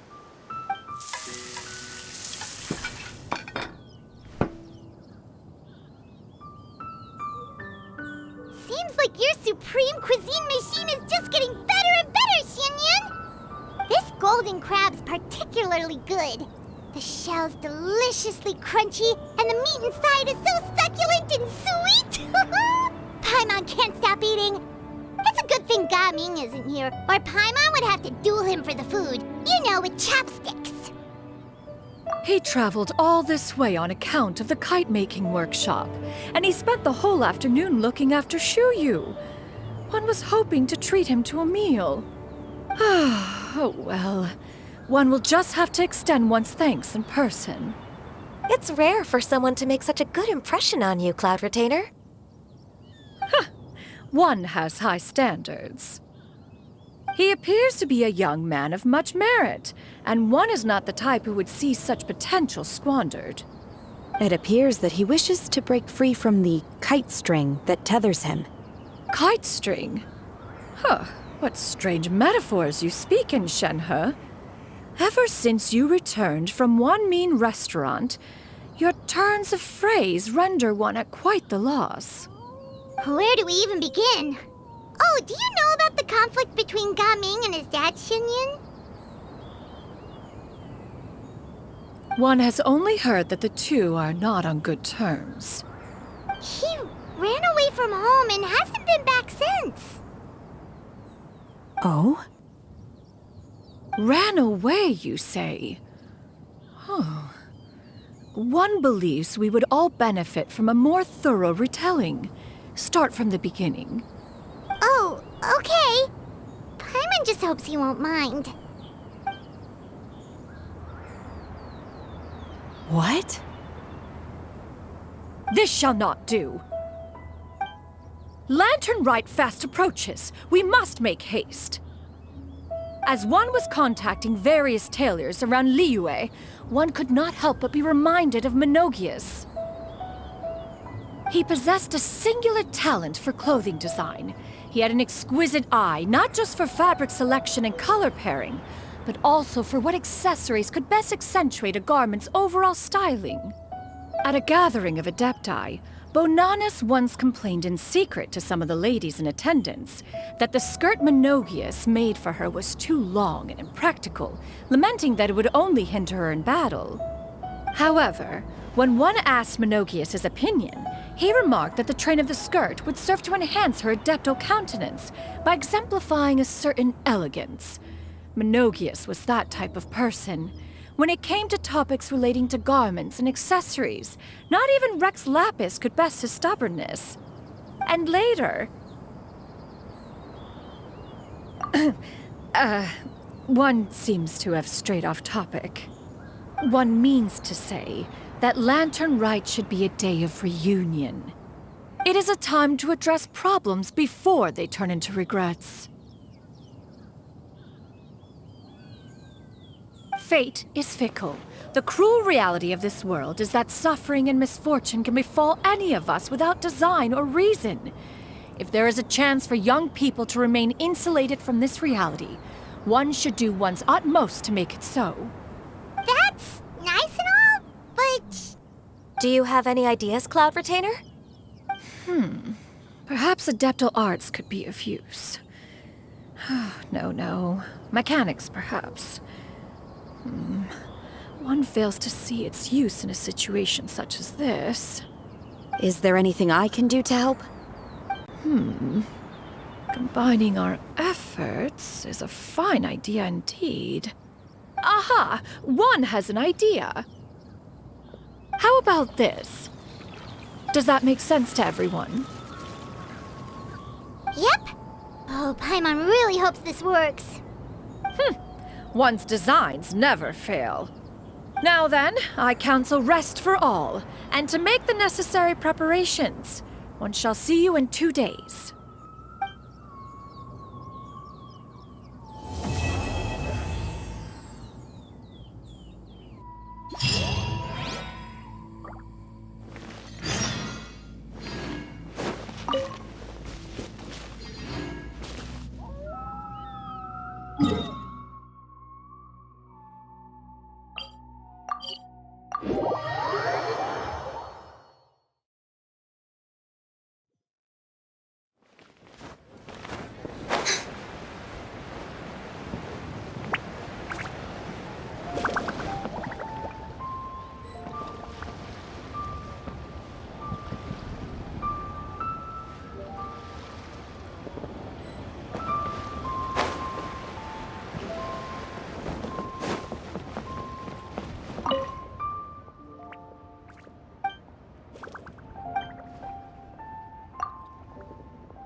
It's time to carry out the plan!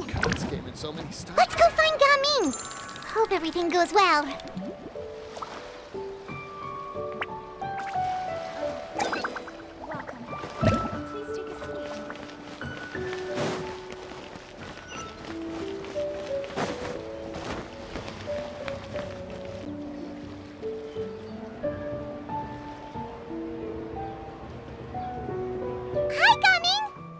Sees you've certainly gotten an early start this morning.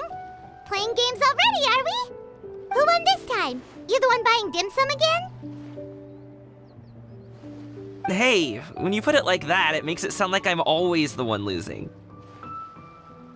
Ah, perfect, you're all here.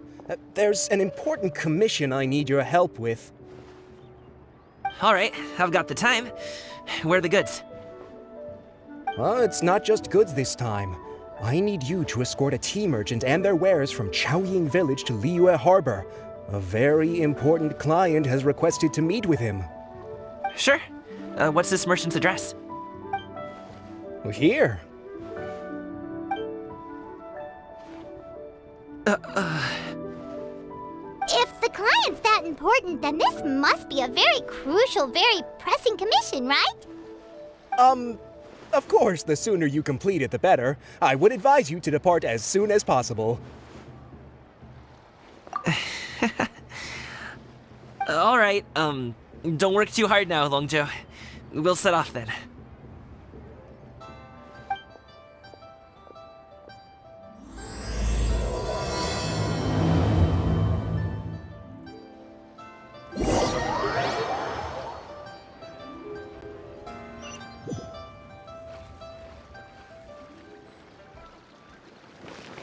You're a bit quiet today, Gaming.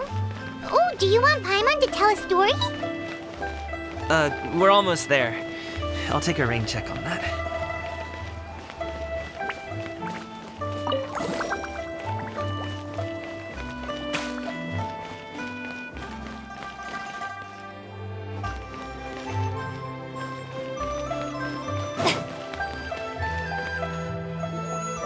Hello, you must be the tea merchant heading to Liyue Harbor. We're here to escort you.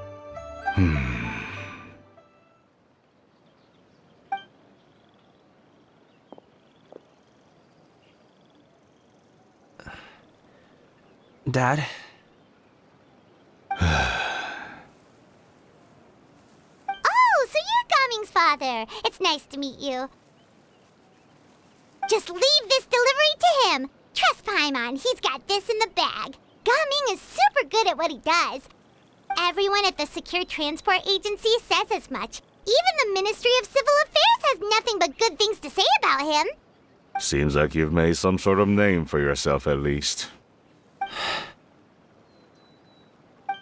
The goods are all in order?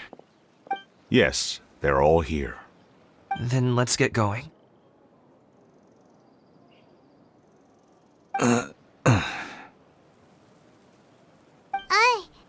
A very important client has asked for you by name. You kinda have to come with us. Paimon doesn't know how we would explain ourselves if you just didn't show up. Plus, you'd be missing out on a huge money-making opportunity. I see. I suppose I will have to trouble you all to escort me, then. Let's go.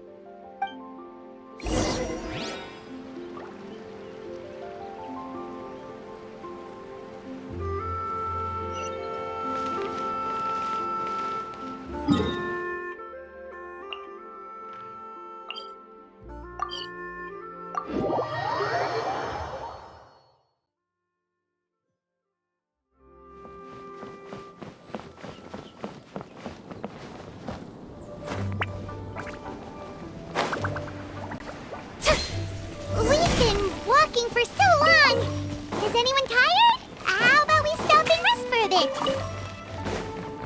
I'm fine. Gaming, don't you usually have some delicious snacks on you? Come on, bring them out so we can share them. I'm fine. Thank you. But the winter melon cake he gave us last time was so delicious. Have you ever tried it before, Mr. Ip? Paimon.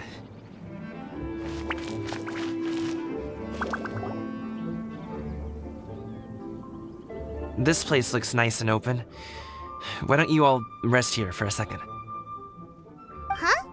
What about you? You're not going to join us? I'm not tired. I'll keep watch. Oh, but...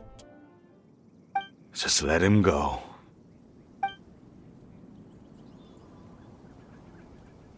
Okay, we'll just share amongst ourselves then.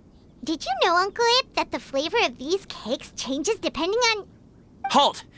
Who goes there? It appears that one's movements were overly conspicuous. Enough of your musings. Focus. Focus on the matter at hand. Present your exquisite ornaments at once. Indeed. Bring them forth readily and without protest. Ah! What do we do? It seems as if these two are acting alone. It won't be difficult to subdue them, but they might have something else waiting in store for Dad. The best way to keep him safe is... Leave this to me. I'll handle them. Traveler, Paimon, take my dad and the goods away from here. No, Gaming. It's too dangerous. This is what I do.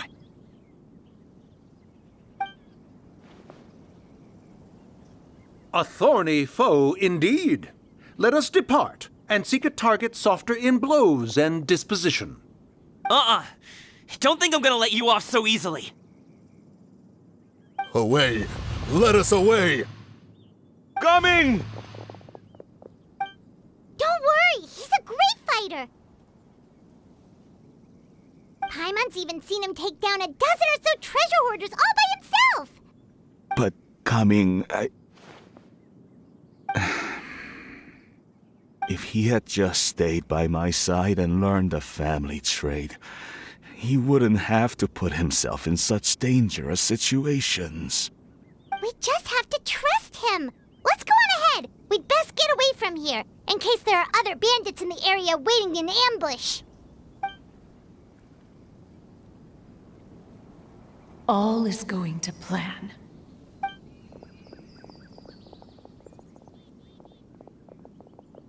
Okay, we should be good to stop here. Youngli? Oh no, what is he doing here? Good sir, please listen to me. Reel in your line and leave this place as quickly as you can. There are bandits in the area.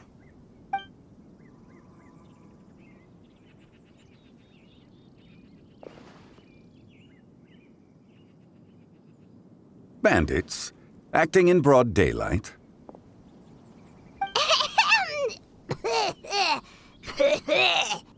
Oh.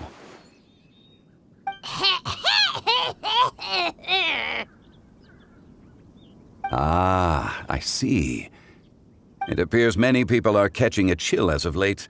If your throat is bothering you, Paimon, perhaps some tea and rest are in order. Nope, no need. Paimon's fine. She just, had some cake stuck in her throat.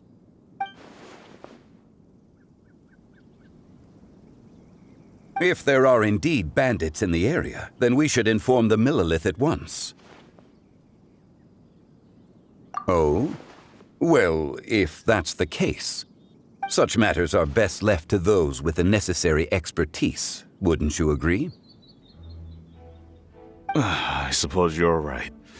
If ordinary people like us got involved, we would only cause more trouble. Since we find ourselves otherwise unoccupied in this beautiful area, why don't we find a quiet place to relax while we wait for good news? That would be lovely.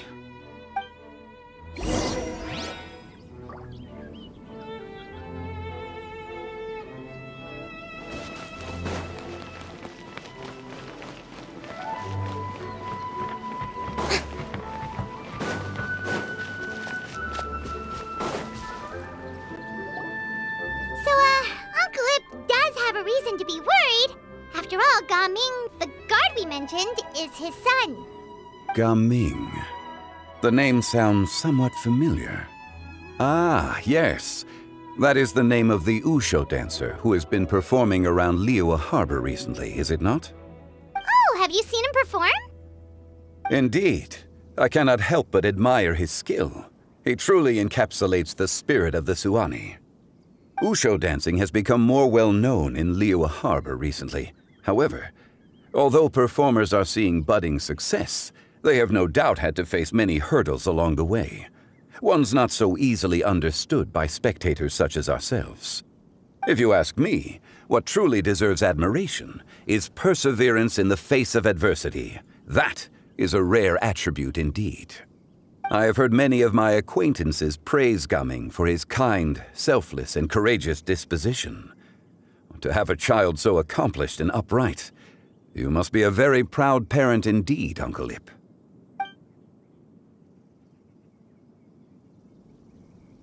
Seems like Zhongli has decided to skip the formalities. Well, he's a hard worker. Yes. You should be sure to tell him you think that when he gets back. Your son is young yet. It's normal for someone his age to be a bit hot-headed. It's understandable to find talking about such things in person difficult. If there's a particular sentiment you wish to convey, perhaps we could pass it along for you. No. It wouldn't be right to ask that of you. This thing between us has festered for many years now. In truth, there are some things that simply aren't easy for us to talk through. I've been in the tea business for most of my life, and I always hoped my child would do the same. Otherwise, how would he support himself? Over the past few years, I heard how well he was doing for himself as a guard. How his work was taking him to farther and farther off places. I also heard that he never gave up on Wushu dancing. It made me happy. But I was also worried. When you're young, you can handle all that physically taxing work and manual labor. What young person isn't capable of making a living that way? My concern is what happens when you get old. Every time I get to thinking like that, I cannot help but be reinforced in the belief that I was right. That I was right not to give in. I often regret introducing him to Wushu dancing as a kid. If I had known how things would turn out, I would have never taken him to see those performances in the first place. It is only natural for a parent to strive to send their child down the right path. No one would begrudge you that sentiment, Uncle Ip. You need not worry. You seem quite young, Mr. Zhongli. Yet you speak with such wisdom. Perhaps I have misjudged your age. Your words are too kind. Truth be told, one of my old friends has several grown daughters. Rather than fretting about their future, however, she prefers to let them find their own way. Then she's more easygoing than I could ever be. I fear I lack such an open mind. I meant to say earlier, there is no need to be so polite. Feel free to call me by my name, Ipdak. Sure. So, do you also think I fret too much, Mr. Zhongli? That's not exactly what I was hoping to convey. Only a fool would ask a parent not to worry about their child, But think of it this way. Raising a child is not unlike flying a kite. Hold the string too tight, and it can no longer soar. As my friend once said, if your children are aiming for the stars, clipping their wings will only cause them to come crashing down. You need to let out the line for a kite to soar.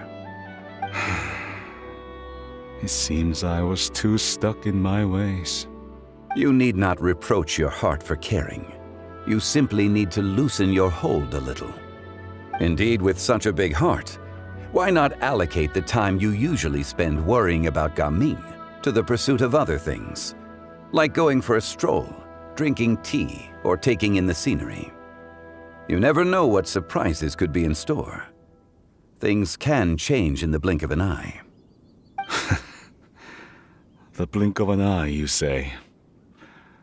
Do things change so quickly? Children grow up in quite the same way, do they not? Day after day, year after year, sometimes in the blink of an eye, but always when you least expect it. As a father, I'm sure you know that best. Yes, you can say that again. 1 second, Gaming was a kid. The next thing I knew, he was ready to fly the nest. Zhongli certainly has a way with words.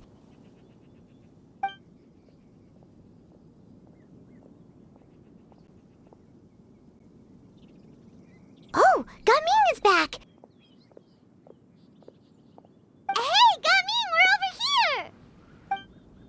Dad, Traveler, Paimon. Good, you're all here. Oh, and Mr. Zhongli from the Wangsheng Funeral Parlor? You're here too? A fated meeting indeed. We were just enjoying some pleasant conversation.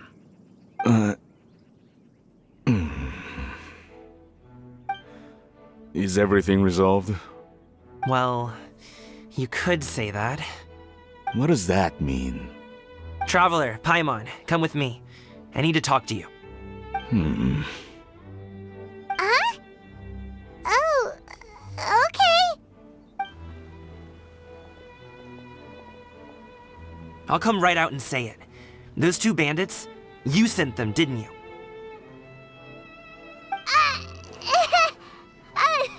So, that's how we're starting off? Can't look me in the eye, huh? Guess I'm right then. Okay, but how did you know? At first, their mannerisms seemed a bit stilted. But once I got close, it was obvious that they possessed great skills. I was right on their tail, and it should have taken only a few steps to catch up to them, yet somehow, I was never able to close that distance. People with that level of skill would have gone about things differently from the start, like sneaking up on us while we were distracted. Unless, of course, their real motive was to lure me away from the group all along. Wow, you're pretty quick on the uptake. I just have a lot of experience. I've dealt with many a ruthless bandit in my time, but I've never seen ones like them. In the end, I told them they would make good guards if they ever wanted to get back on the straight and narrow, and that they could hang out with me in Liyue Harbor anytime. You ever consider you might be a little too good at making friends? I'm guessing you guys were trying to help resolve things between my dad and me? I appreciate it, I really do. But this conflict between us has been going on for a long time. Even if those two were real bandits, and I was able to subdue them and show him what I was capable of, it wouldn't change anything. You've seen the way he talks to me. It's not like that at all! Your dad really cares about you. You should see the way he talks about you when you're not around. Zhongli was talking things through with him, and he nearly agreed to let it go. You don't believe us? He won't let it go. He can say as much as he wants to other people, but he won't talk to me. I'm certain of it. You told us you wanted to prove yourself to your dad. Why don't you tell him about all the hard work you've done these past few years? Will that even do anything? I'm not sure talking is enough. You won't know unless you try. Just like how you won't know if something is delicious unless you taste it. Listen to us. It's time to put these people skills to good use. You can make friends with anyone, so why not your dad?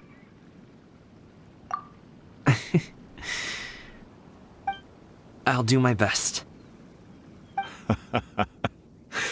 You are very knowledgeable, Mr. Zhongli. I'm impressed.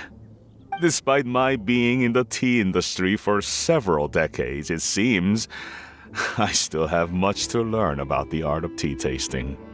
You flatter me. It was nothing but a few humble musings. How much tea have you drank since we've been gone?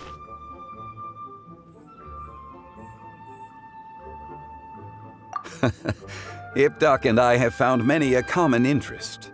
Our friendship, much like a cup of tea, seems to grow stronger the longer it has to steep. Well said, Mr. Zhongli. Gaming, Mr. Zhongli is very knowledgeable. You should take the opportunity to learn from people like him when you're in the city. Huh? Oh, of course. Ahem. Zhongli?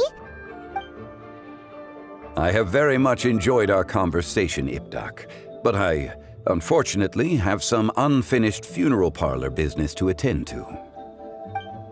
Oh, I hope I didn't keep you. My apologies for taking up so much of your time, Mr. Zhongli. No need to stay on my account. When you're less busy, let's find a time to meet. I'll treat you to dim sum. It would be an honor. We'll see you off, Zhongli. You two have a nice chat, all right?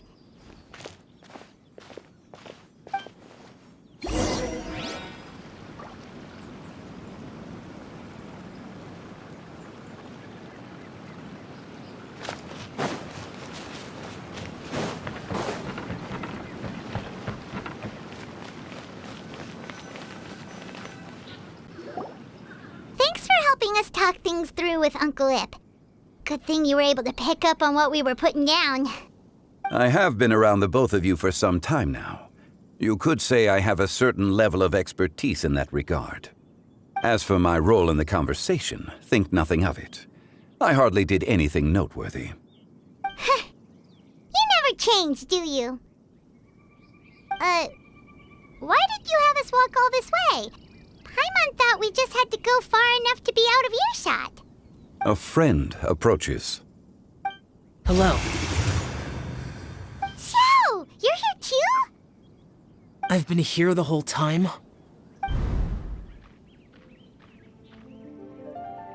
A ghostly kite. Could that elusive Director Hu be coming to Wangshu Inn once again? What is she doing here? I suppose it matters not. Given her relationship with Rex, well, Zhongli, I might as well go pay my respects.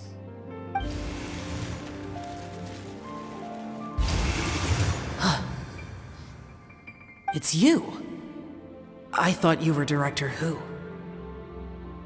Ah, your arrival is most fortuitous. Do you want to try out this new gadget? The addition of the power source makes the takeoff more stable. It's just that... He seems quite immersed in the study of this device. I fear it's almost too stable. It completely negates the pleasure of seeing one's kite sway with the wind. It's a bit of a shame. In truth, I'm here because Director Hu dispatched me to purchase some items in preparation for Lantern Rite. I see. Much like she does every year. Much like she'll do next year, I would imagine.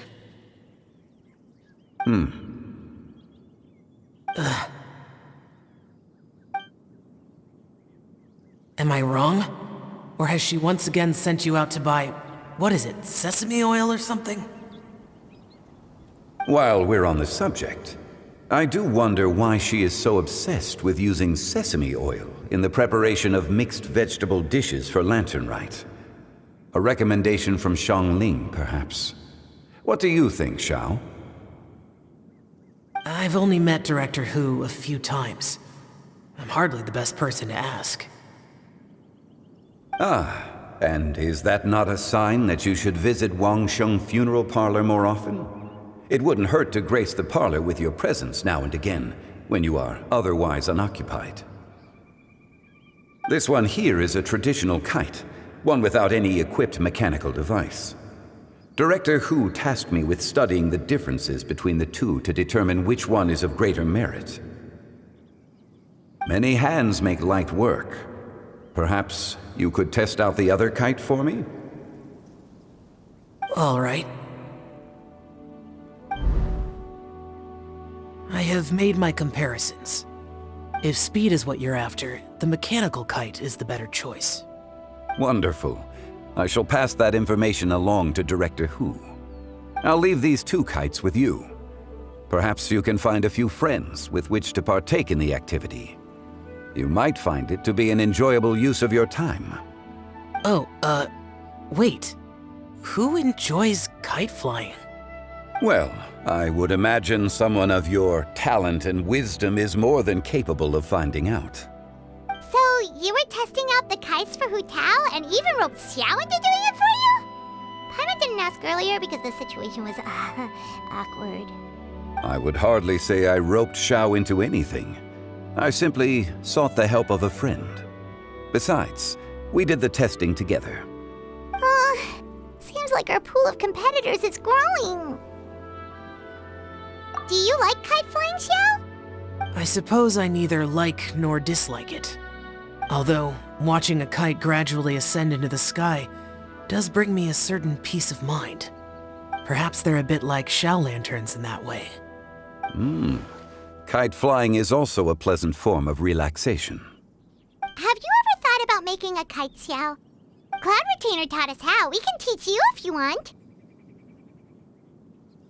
There's no need. Menogius was the only yaksha among us who had an interest in matters of ornamentation and design. When Lantern Rite is over, come find me near Pervasi's temple if you have the time.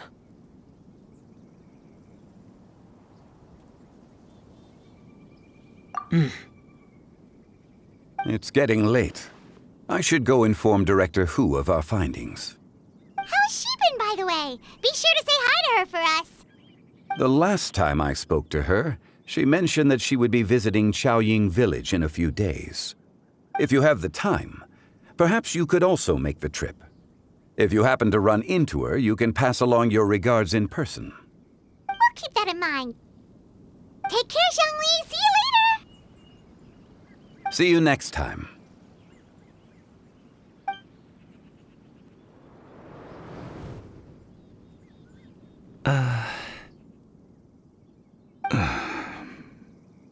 Coming. You can go first. I don't have anything to say. Then I'll go. I still don't want to leave Liyue Harbor. Oh. I can't say I support that decision, but... Hey, let me finish before you get all worked up. Sit, Shenhe, sit. You must be tired from your journey. Shall I pour you a cup of tea, or would you prefer something else to drink? No need. I'm not tired. They're gone, Master. Perfect. The time is nigh for us to make an appearance. Do you remember the plan when recounted to you? Yes, Master. We aim to give them a demonstration of familial love. So I'll have whatever you are having. All right. What are Auntie Xianyun and Shenhe doing here? Just how many people are involved in this scheme? I suppose all I can do is just take a seat and see what happens. Perfect. I just so happen to have bought some Sunglow tea recently. It's quite the delectable variety. Or it would be if one has not been forced to drink it every day in the hopes of whittling down one's considerable stash. One has more than had one's fill already. Oh, forget it. Such thoughts detract from the present need to keep up the conversation. Has work been busy during the holiday season? Do you need my help with anything? Drunk guests can sometimes cause trouble, but I deal with them as you taught me, by pinning their heads against the table. Are Auntie Xianyun and Shenhe serious right now?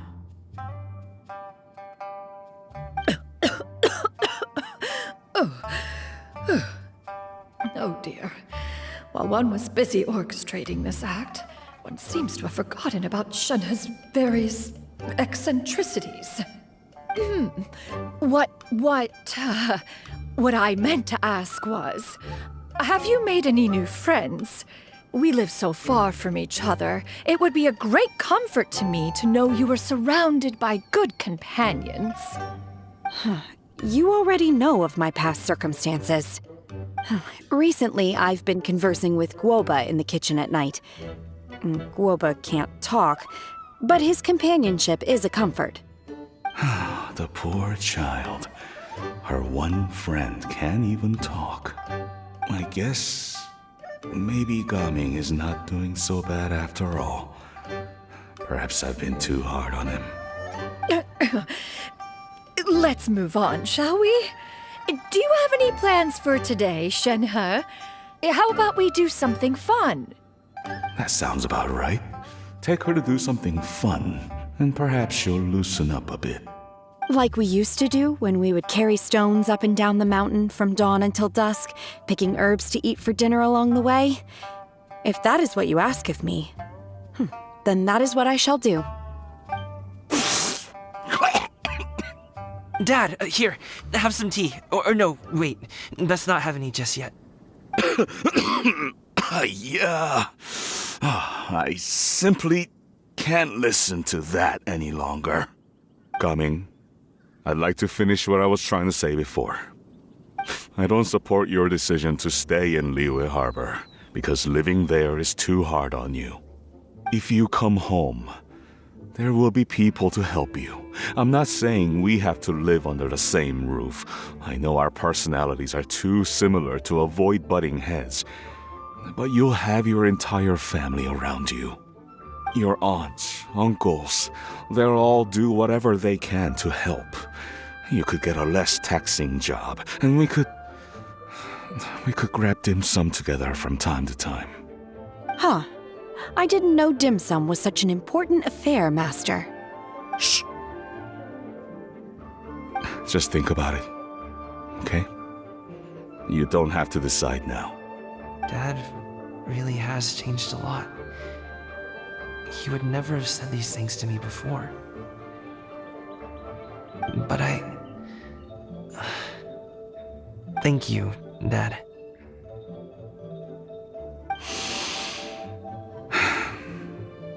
It's been long enough, don't you think?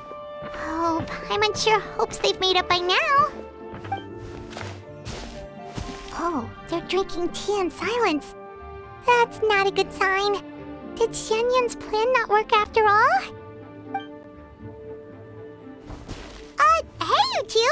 Paimon's sorry we were gone for so long. We got to chatting with some friends and didn't realize how much time had passed. Perfect timing, actually. We seem to be just about done here. Yep, let's go. I'll get the bags.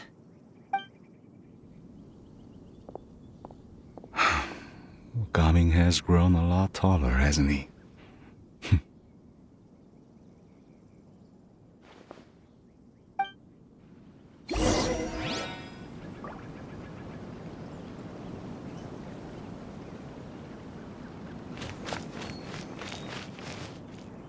Master, did I say something wrong earlier?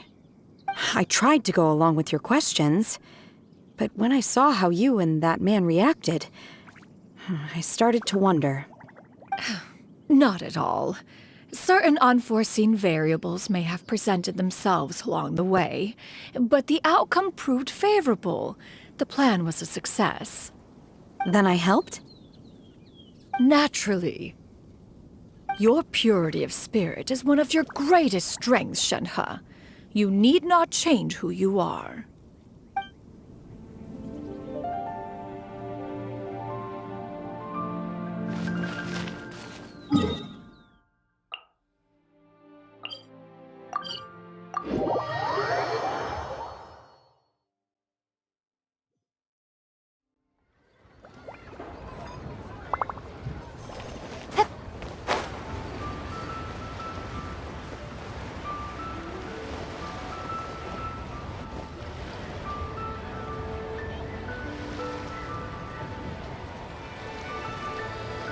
You must be Mr. Ip!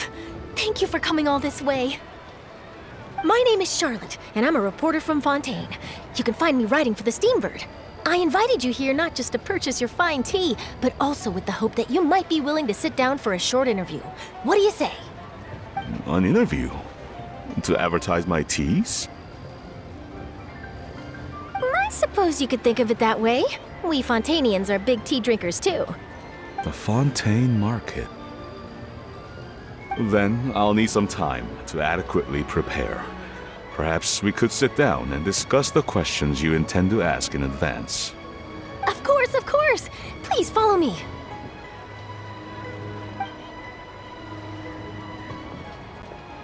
Is this person also involved in your plan?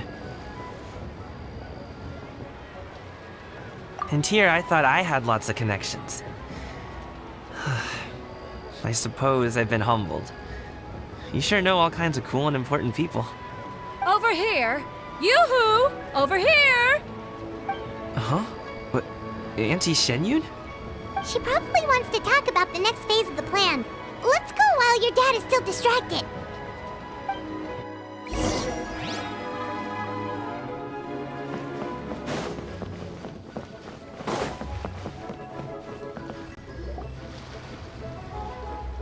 I take it that all is going well?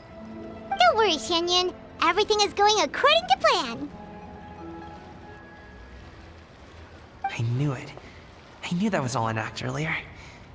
Auntie Shenyun is really something. She was so determined to help me.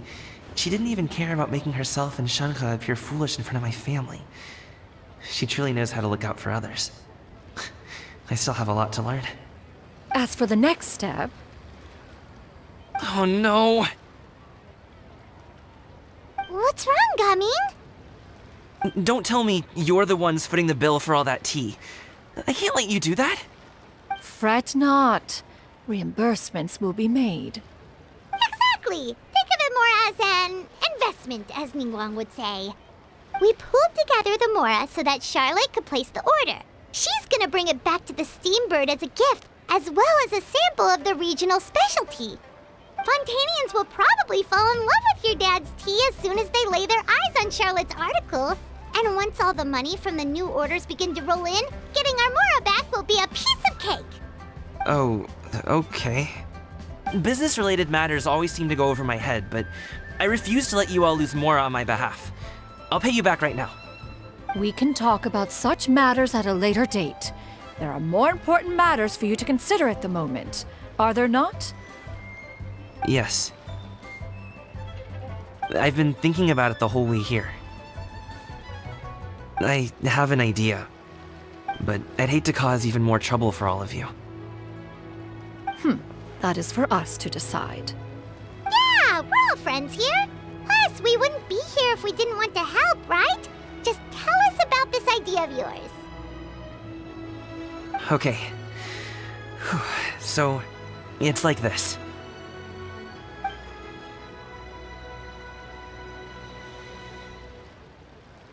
Got it! Just leave it to us. Let's split up and make it happen.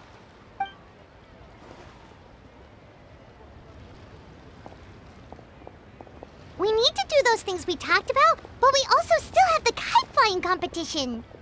Since Xiao already tested out those kites for us, why don't we also go buy one of those mechanical thingamabobs or whatever they're called? We can attach it to our kite.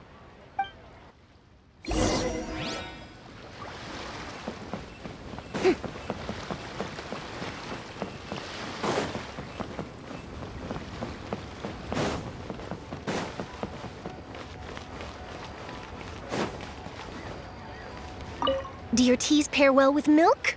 What about sugar? Can we skip that question? Of course! You would much prefer that the teas be made plain, I suppose. Perhaps you could provide some descriptions of their flavor profiles during the interview. No problem. Noted. Now then, let's discuss tea box design, shall we?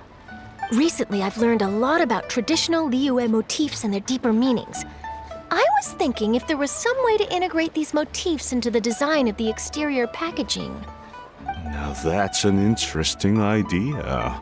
If you ask me, I would probably...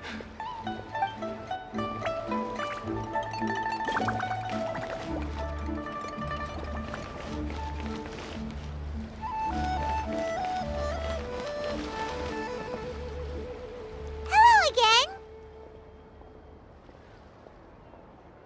Welcome back! I see you returned from your trip. I really do have to thank you for all your help from before. Thanks to you, my daughter was able to build a kite with her grandmother that very same day. She even wrote a long letter telling me how much she loved it. Oh, you should really be thanking Gaming, not us! I'll be sure to. And are you here to buy a kite? Please, take your pick. Oh, we already have a kite. We wanted to buy one of those, device thingies from Fontaine. Do you sell them separately? Yes. Here you go. Please, take it, free of charge. The directions are in the box. It's not hard to install at all. It doesn't feel right for us to just take it. Well, nor would it feel right for me to take your Mora. Good luck in the kite flying competition. I'll be rooting for you. All right then, thank you.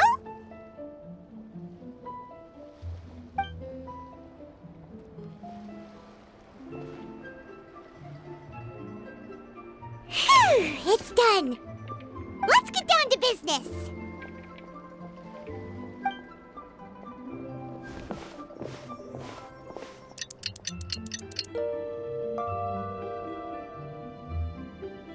Looks like we finished everything we needed to do.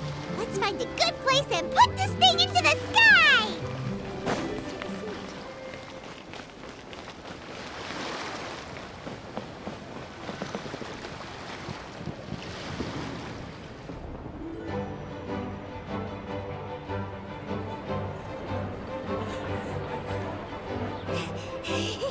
Chi-Chi, we're almost there.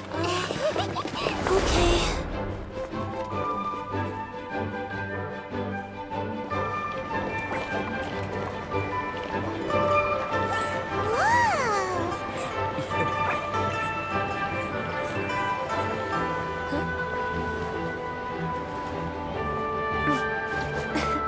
Come here, allow me.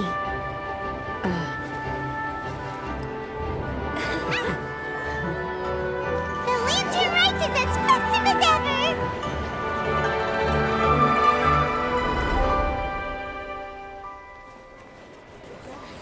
Huh? Oh, what's going on? Did something happen? What should we do? Oh, should we get the Millilith?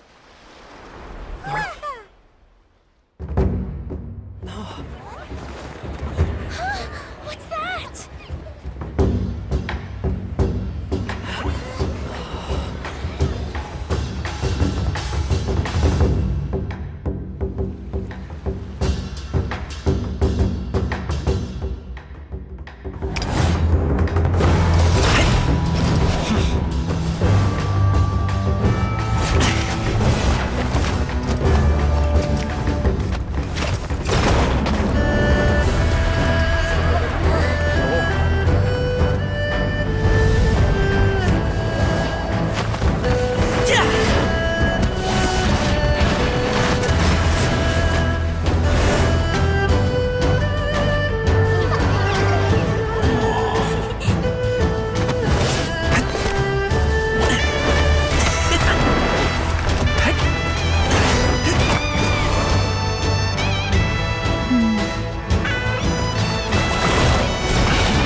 Have I taken that many pictures already? I need to load more film.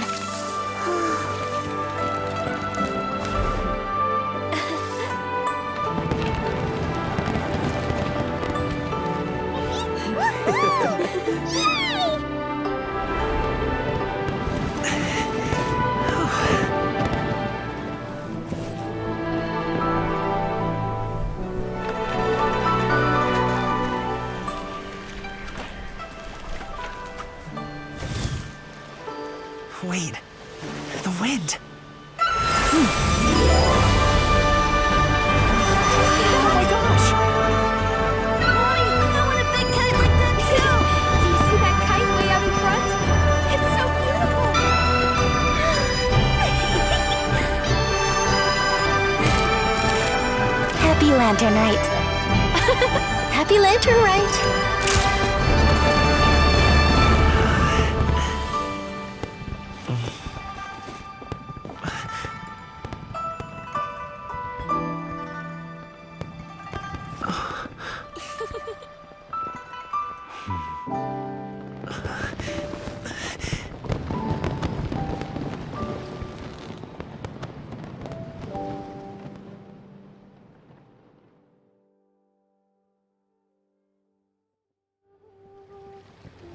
Gaming's performance was so cool, Paimon almost wanted to join in! You saw that, right, Traveler? Let's go find him! Oh! He's over there! Talking to his dad!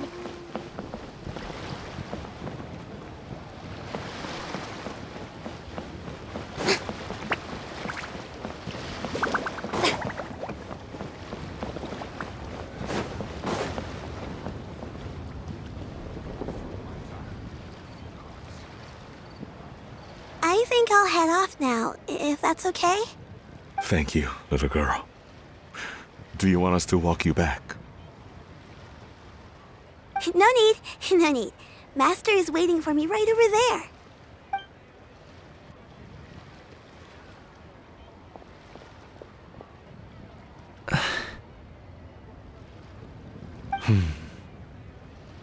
Dad.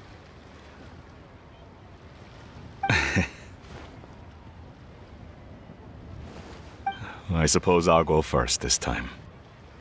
Okay. Your performance. I've seen many wushou dances in my time, but I've gotta admit, what you pulled off there was breathtaking. Wow. I never thought I'd live to hear you say that. You're serious about doing this professionally? Absolutely. I know it'll be difficult, but... Then it doesn't matter. What I mean to say is, of course it'll be difficult. But if that's your decision, if that's your dream, then it doesn't matter how difficult it is. As long as you put in the work, then any obstacle can be overcome in time. Really, when I was young, I also... Actually, how about we save that story of my past for another time? All I really want to say is, I've changed my mind. And much like this kite, you also deserve to soar to new heights. Dad. Son. Son? Haven't heard that in a while. I bet you're wondering what's gotten into me saying all this. Well, a little bit, yeah. Anyway, I know I've never found the chance to say this before, but... to me, Gaming, you've always been a great kid.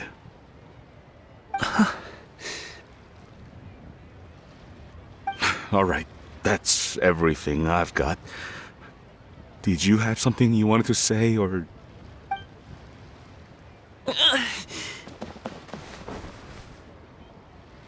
Seeing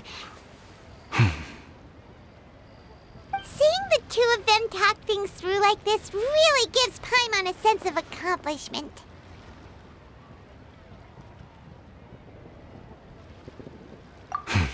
Now go.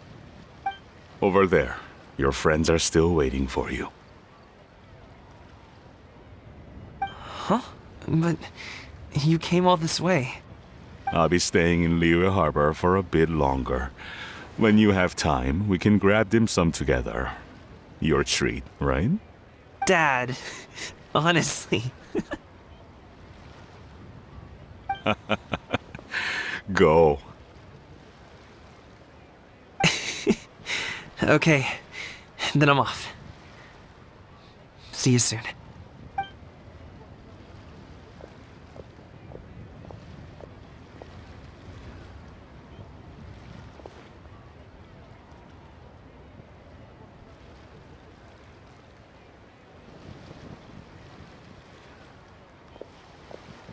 That's quite the smile all you've got there, Gumming. Really? It's nothing to be embarrassed about. I'd like to find and thank Auntie Xianyun, as well as everyone else who's helped me out. If everyone has time, maybe we could all get together and go fly a kite.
Didn't Zhongli say Hu Tao was also planning on spending some time in Xiaoying Village? We didn't have anything else to do today, right? Why don't we go have a look around? Maybe we'll run into her.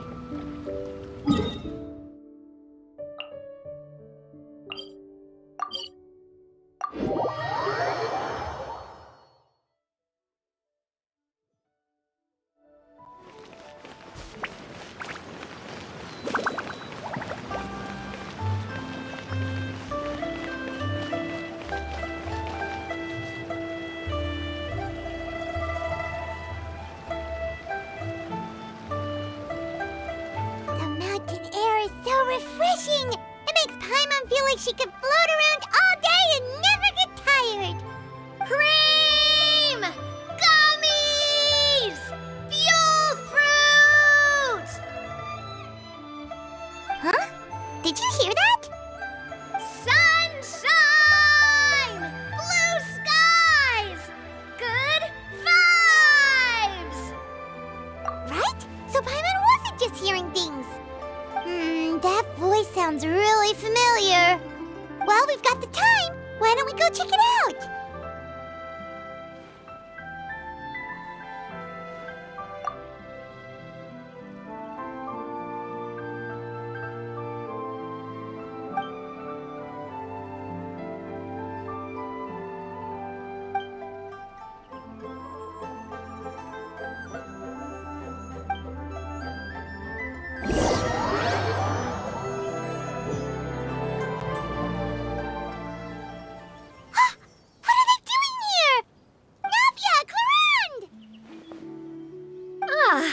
Well, if it isn't my dear partners.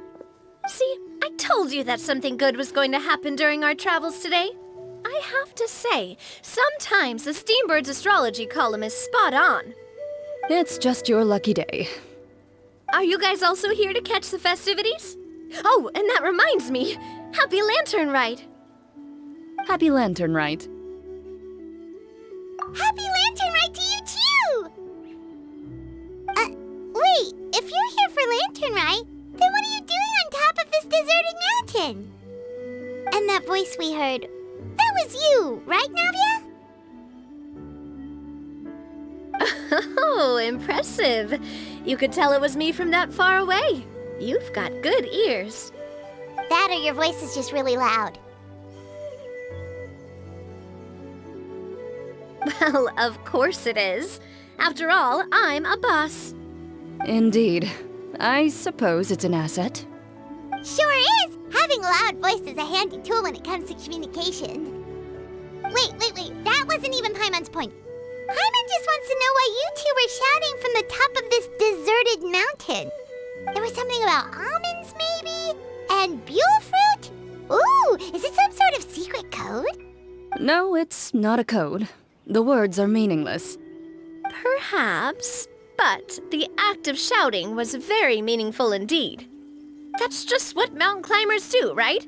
After all the hard work it takes to make it to the top, as you stand on the summit looking out at the vast scenery, it's not easy to resist the urge to release those emotions. Exactly. You get me, partner. I was afraid that it would cause a disturbance, so I asked the locals around here, and they said it was fine.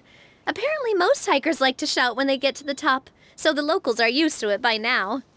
So, you see, it's not just me. I guess everyone shouts from the top of a mountain at some point in their life. Speak for yourself. When you're stressed, don't you ever just get the urge to do something for no reason? Not really. If I ever get stressed, I just go hunting. Oh, that's a pretty good way to relieve stress.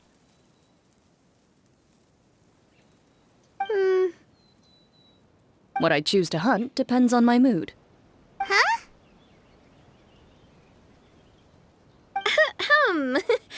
Anyway, why don't you two give it a try? Shout anything you want. It's a real stress reliever. As long as Paimon has clothes on her back and food in her belly, Paimon doesn't think there's any stress that needs relieving. Oh, I bet you guys are just too embarrassed to let loose. No need to be shy. Even Farina was shouting from the top of this mountain earlier. Huh? Did Paimon hear that right? Farina's also here? In Qiaoying Village? Believe in your ears. It is indeed as you heard. Actually, the reason we climbed this mountain in the first place was also because we heard the sound of shouting. Yes, we could just about make out someone yelling things like, "Help me!" and "What should I do?" So we hurried up here to check it out. And what do you know? Miss Farina was standing right there, all red in the face. She practically sprinted back down the mountain the minute she saw us. Ah, that reminds me. I believe what she actually said was, "So help me, I will figure out what I should do about this script." So, you could actually hear what she was saying? Why didn't you say so earlier? I thought someone was really in trouble. I figured we would come check out the situation either way. Why not let her keep some privacy? Oh, seems like you caught Farina in the middle of some stress relief as well. She probably would have never thought. No, she definitely would have never thought she would run into anyone she knew all the way out here. I think so. We ran into Nervalet on the way here as well, but he was already on his way back, so they probably weren't together. What? Nervalet was here too? What was he doing here? It couldn't have been for vacation. I think it just might have been, actually. But apparently he only stayed for half a day before heading back. He's a very busy man. Neuvillette is not the type to take much time off. Taking even a half day for himself is already a huge step in the right direction. Didn't Charlotte publish an article on the Liyue tea industry recently?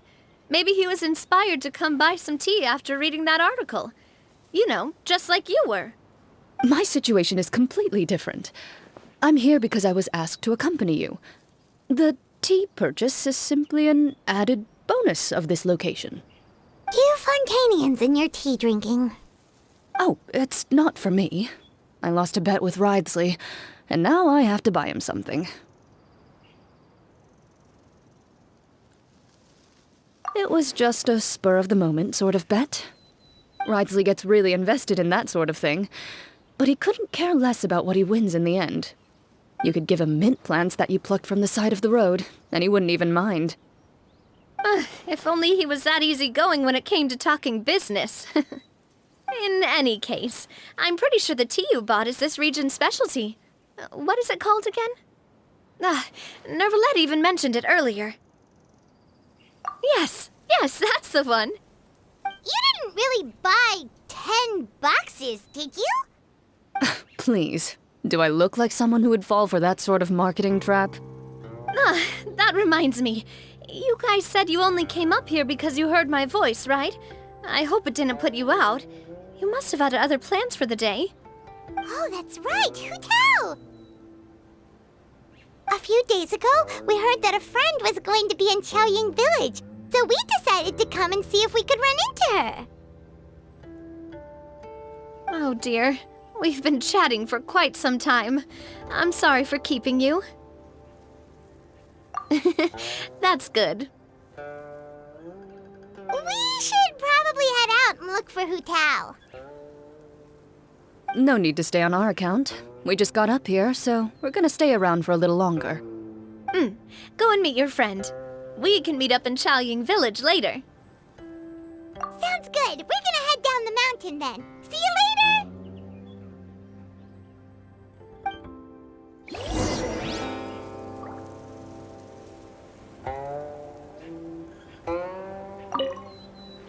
What do I have to do to get you to yell from the top of this mountain? Name your price. You really want to hear it that bad, huh? I'm just curious is all. I have a feeling you'll say something amazing. I will pass. I prefer to let actions speak louder than words.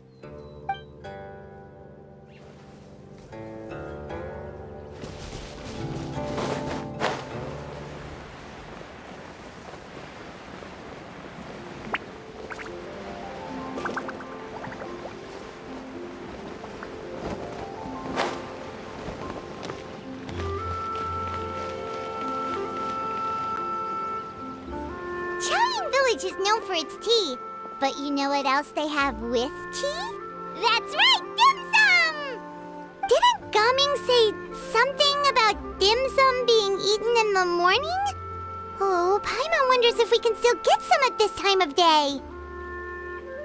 Oh, well that's fine too. Paimon doesn't care what kind of tea it is as long as it comes with some tasty snacks.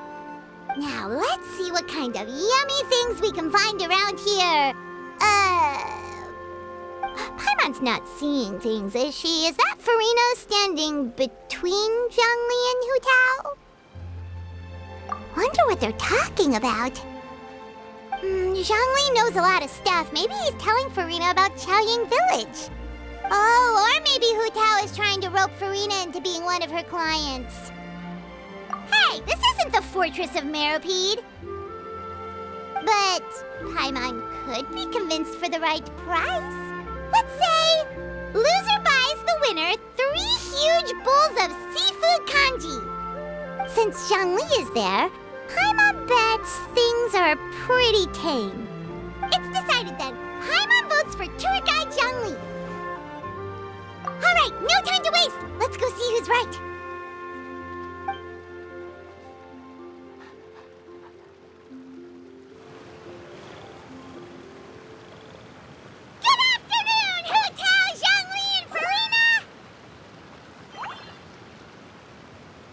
Great, now Paimon's shouting too.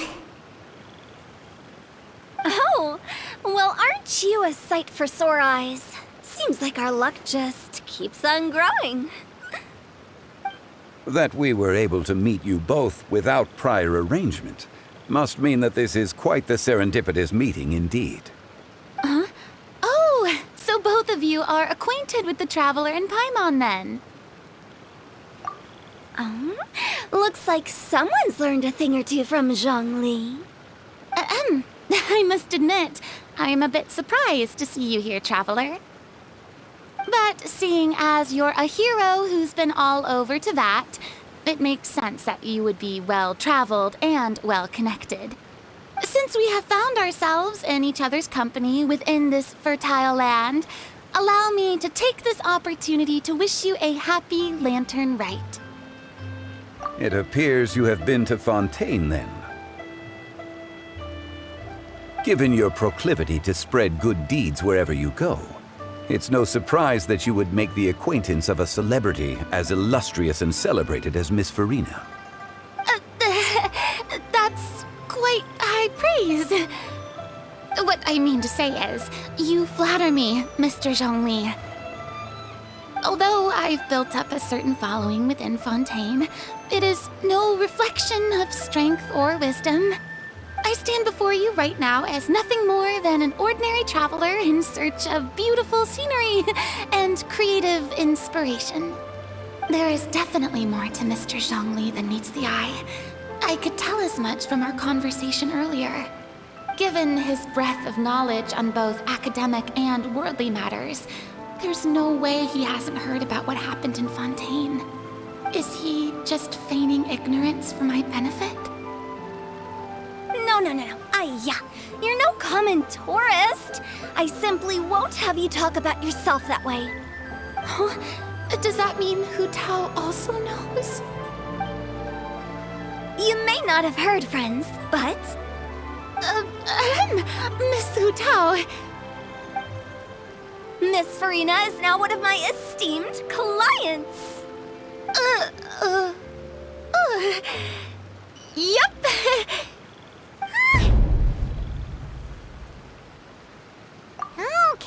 Okay, you win. Guess Paimon will have to break into the hidden stash at the bottom of her shoe. What's this about winning something? Don't tell me. You two were placing bets on us. We just saw you guys standing on the side of the road and couldn't help but take guesses as to what you were talking about. Oh, I see. That means you, my friend, must have guessed that I was trying to promote my business to Miss Farina. That I do, my friend. What was Paimon's guess then? Paimon thought Zhongli was showing the newbie around. By newbie, you mean me, right? If that's the case, then Paimon's guess was also correct. Oh, that's right. Mr. Zhongli was telling me about some great sightseeing spots in the area. Ha! You see? Paimon was right too! Since both of our guesses were right, there can't be a winner or a loser. Hey, don't be upset, traveler. How about this? You buy Paimon a bowl, and Paimon will also buy you a bowl. As for the third bowl... Since I was the subject of the bet, perhaps it should go to me? You know, as a congratulations for the huge deal I just struck. I was just joking. Anyway, I should be the one treating you. The funeral parlor is about to bring in quite the sum after all. Oh, Paimon almost forgot to ask about the most important question. Something happen recently, Farina? Huh? What do you mean? Well, you know, with you enlisting the services of Wangxiang Funeral Parlor and all. Oh, well, yes. Really? Oh no. Paimon is so sorry for your loss. Although Paimon may have not known the person, please accept Paimon's deepest... Whoa, it's not like that, Paimon. Huh? But Paimon just thought, since you hired the services of a funeral parlor and all... Hey, it's not that big of a stretch. Really, Paimon? It's not like you don't know me. Do I look like I know anyone who would ask me to coordinate their funeral?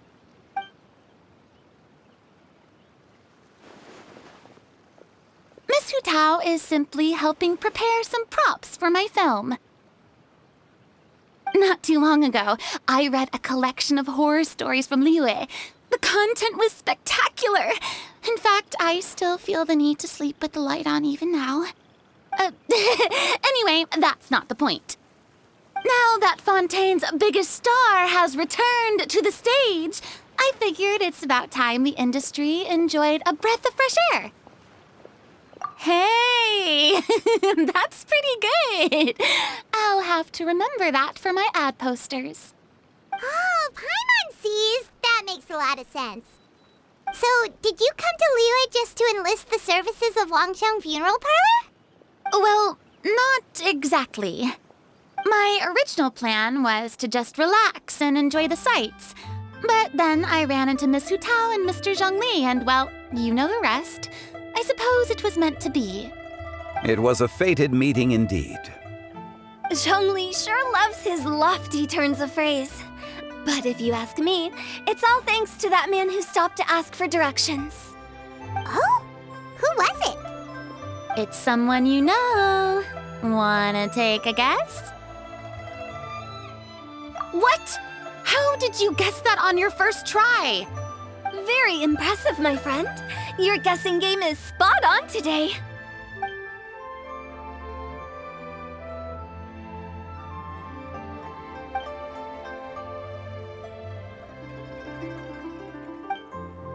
Huh. Paimon never thought Neuvillette would be the type to get lost. I'm sure he didn't get lost. Even I was able to find my way to this place without any trouble. He was already getting ready to leave by the time I arrived. He just wanted to ask someone about the quickest way to get back to Fontaine. Yup, that's exactly what he asked. This area is full of mountains and rivers. It's normal to not know the fastest route. So, were you the one that pointed him in the right direction, Hu Tao? Of course. I'm also a guide of sorts, you know. So naturally, I also have a great sense of direction. But speaking of your friend... What about him? He doesn't get out much, does he? No wonder. He was stiff as a board and way too polite. I would have never guessed he was here on vacation if you hadn't told me. All in all, he was only here for half a day. I'm pretty sure he is the only one who would consider that to be a vacation. Oh? This gentleman you speak of must keep a demanding schedule. I'm sure he does. You didn't see him, but he was dressed like he was about to attend some important meeting. It wasn't anything like what someone would wear on vacation. Is that so? Wait, you didn't see him, Zhongli? Unfortunately, no. At the time, it appeared as if Director Hu and Miss Farina were having quite the productive conversation. I know matters of business can take much discussion, so I decided to fetch some tea for them. What a shame. That gentleman seemed like a sophisticated sort of guy. I actually think you two would have hit it off. Is that so?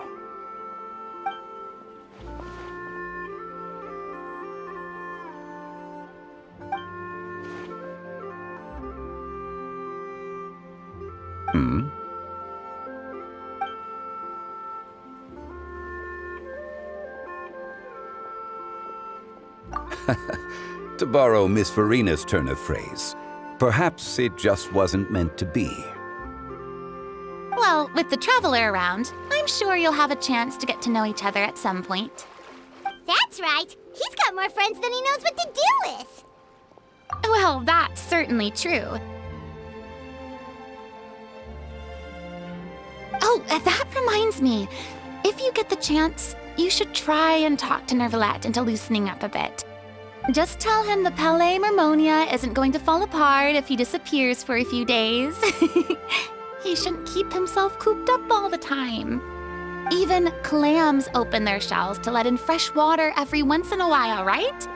If he's really that much of a stickler for protocol, he can fill out a leave of absence request. He'd have to approve it himself since he handles that sort of thing now, but you know what I mean. Seems like this gentleman is also in charge of something pretty important. Sounds like a pretty uptight sort of guy, all right. In my experience, a leader needs to be able to roll with the punches. That also includes knowing when and what to prioritize.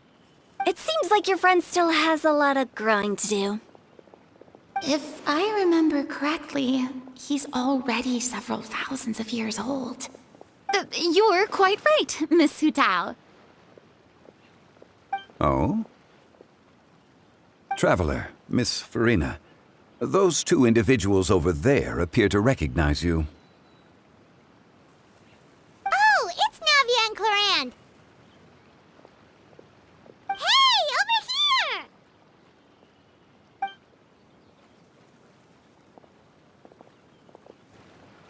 We saw you all chatting over here, and we're wondering if we could join in. Please, excuse the interruption. Oh, so polite. No apologies necessary. Any friend of the Traveler and Miss Farina is a friend of mine. Ah, straight to the point. I like it.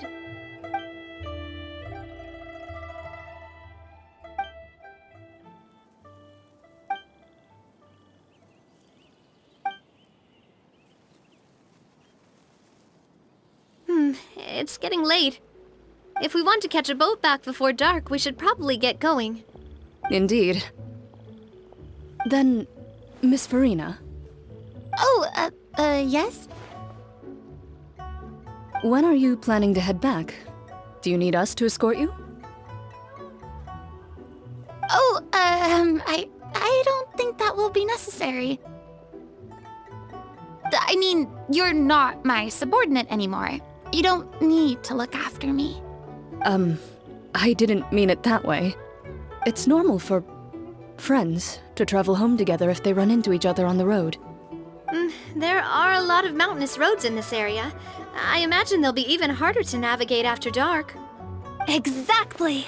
Just like in those ghost stories. 8 paths converge in a wood. Beside them an old house is stood. If you dare to go inside, not a soul will greet your eye. But if you take a closer look, there may be something you mistook. A candle flickers to and fro, yet there is no wind to make it so. What is its secret? What could it mean? In this wood, where mystery screams. Ooh.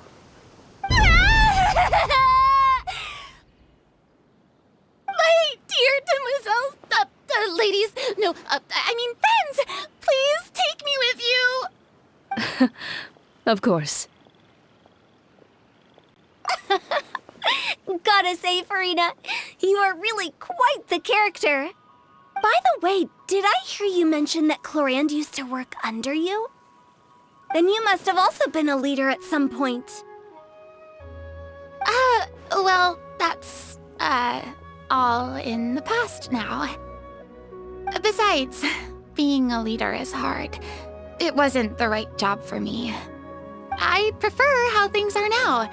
I can come and go as I please, and get to enjoy the sweet taste of freedom. I see. Well, you've certainly picked an apt place to relax.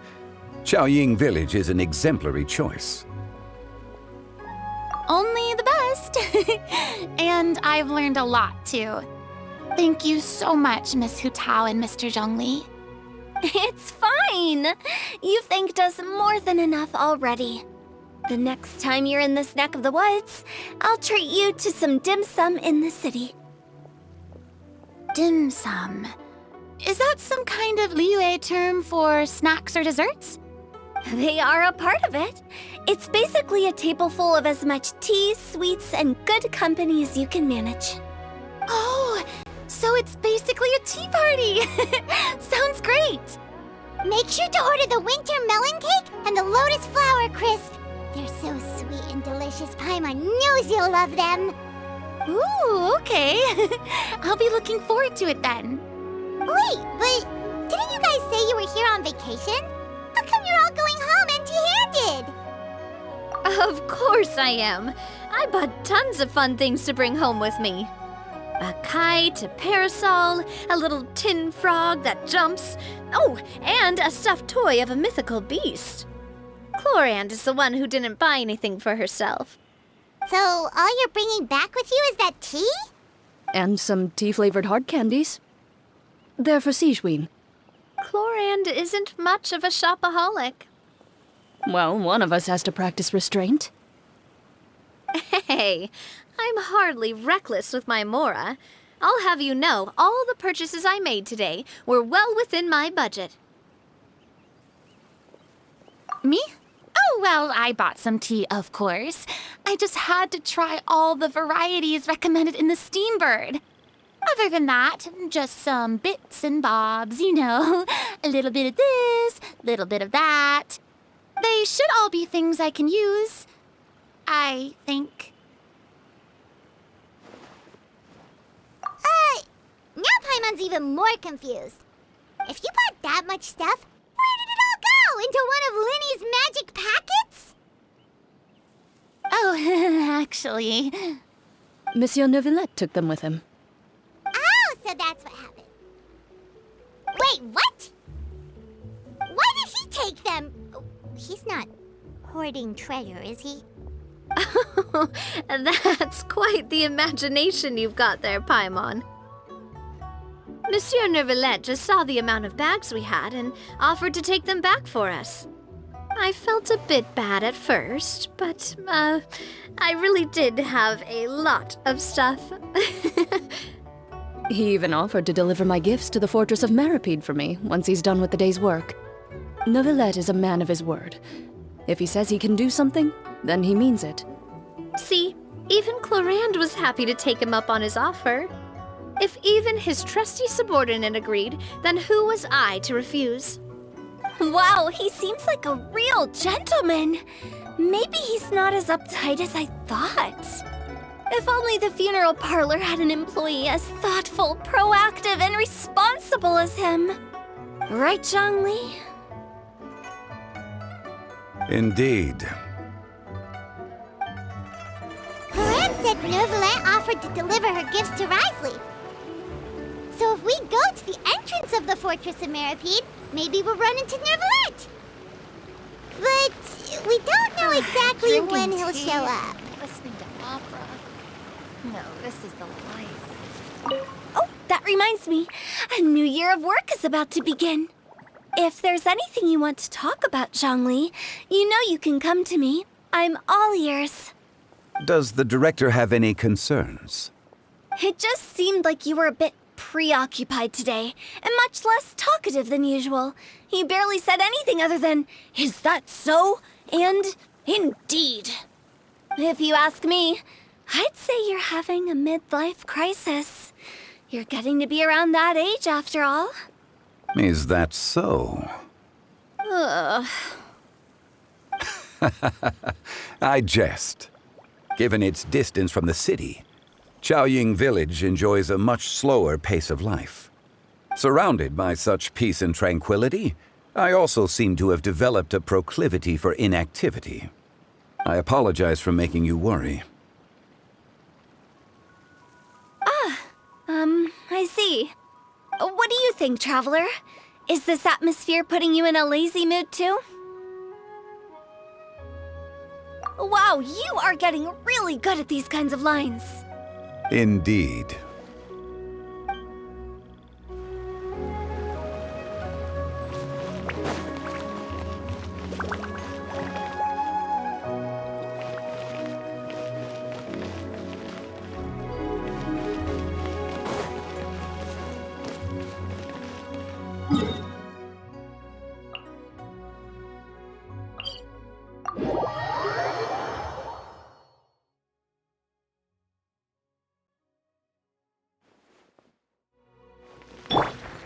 Squall and Fury!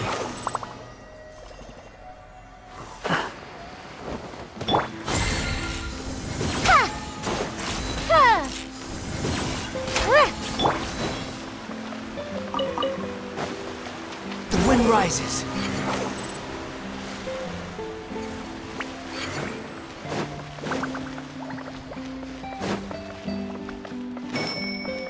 Behold!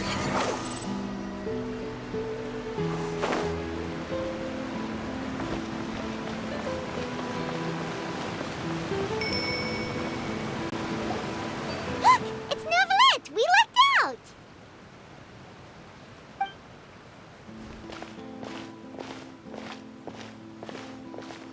Oh, it's you.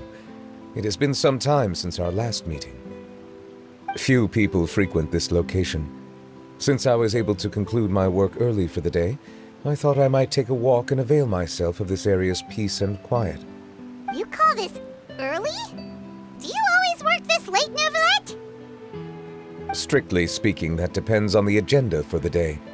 I am hardly bereft of time, however, so working late is of little consequence to me. Really? If you have so much time on your hands, then why did you only go to Chaoying Village for half a day? First, I should clarify that I was referring to my lifespan, rather than the time at my disposal on any given day.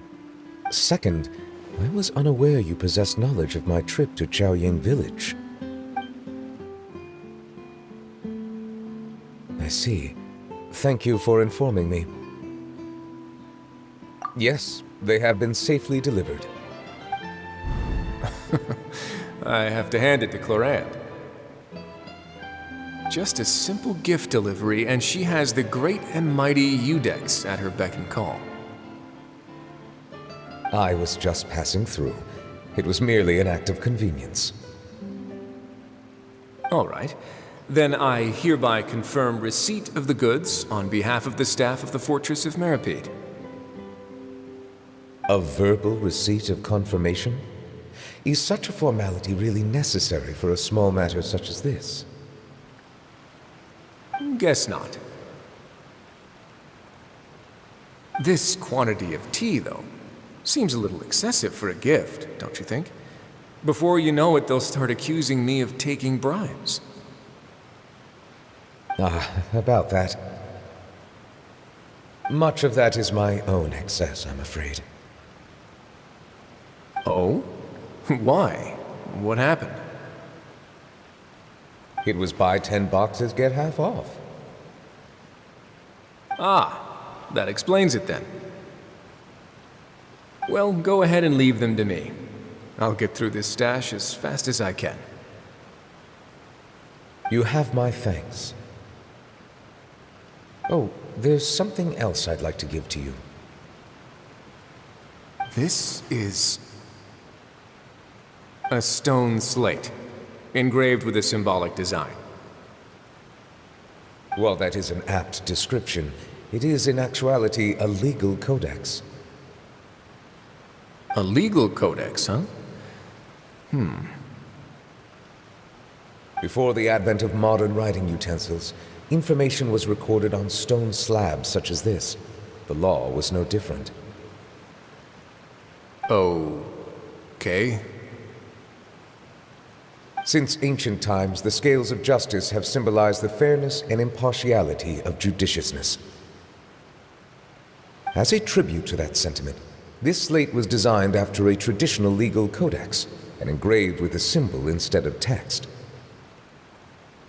During my travels recently, I chanced upon a roadside stall offering tourists the opportunity to try their hand at the ceramic arts, so I decided to have a go. We joked with Clorant some time ago about gifting you a legal codex. So, here you go. Ah, so that's what this is about. I did not expect you to remember it as well.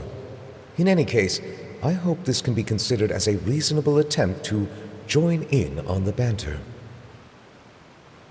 It is a very good attempt. I suppose I shouldn't be surprised. Even your sense of humor centers around the law. That's an impressive level of commitment.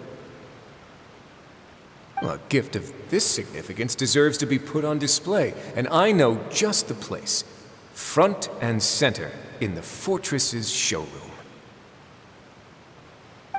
Surely there's no need for such a grand gesture. Just kidding. I don't have anything like a showroom. But we do have a storage room. We can put it next to all the mechanical parts Sijwin has collected. That sounds good to me. So that's what you were doing in Chaoying Village. Indeed. Of course, while I was there, I also took the opportunity to taste the local spring water. The aftertaste is much purer than what I have delivered to me in Fontaine. It stands to reason that the long-distance transport has a tendency to imbue the water with extraneous emotion. If you want to experience the true flavor, you simply have to go to the source. Perhaps I should organize some time off to do the same elsewhere. Then we are of the same mind. It appears my desire is justified. If you say so, but you don't have to justify a vacation, right? You can just take one. After all, you're hardly bereft of time. You can do whatever you want. You're quite right. I suppose I suffer not from a lack of opportunity, but rather a lack of inspiration. However, after reading a few articles about Liyue's holiday traditions, the idea popped into my head and made itself quite at home. Seeing as I was free of responsibilities for the morning, I decided to depart at once. Refreshing. My spontaneous outing seemed to inspire quite a few other spontaneous decisions as well. Take, for example, my foray into ceramics. At first, soil from the ground is granular and unforgiving, but add the right amount of water, and it becomes soft, moldable, and able to take shape. In the past, I never thought about how quotidian vessels were crafted, but now I have participated in their very making. This is also something I made today.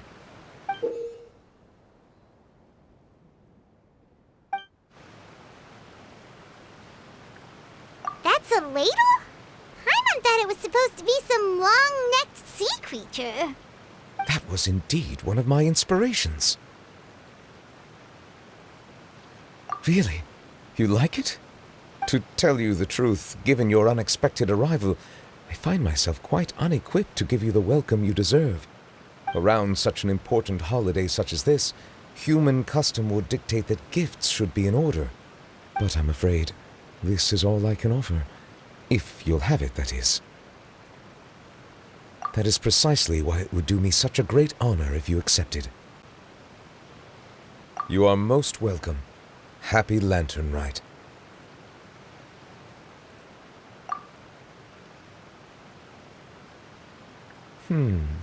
Approve a leave of absence request for myself. That sounds like it could easily lead to a vicious cycle of self-indulgence, something which couldn't be in further violation of protocol. But I suppose I understand her point.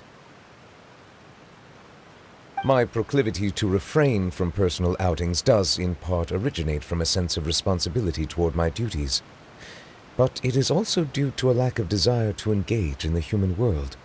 But now I see that the human world is indeed full of many interesting places to discover.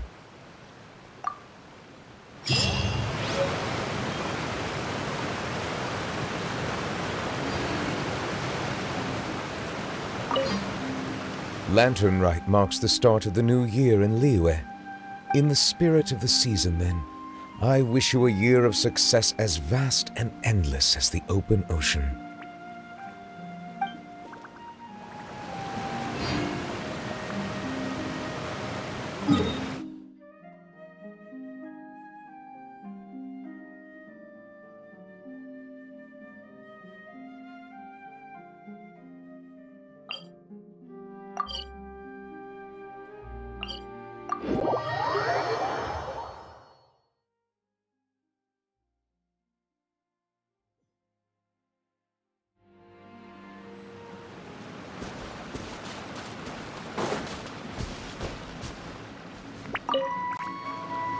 Traveler.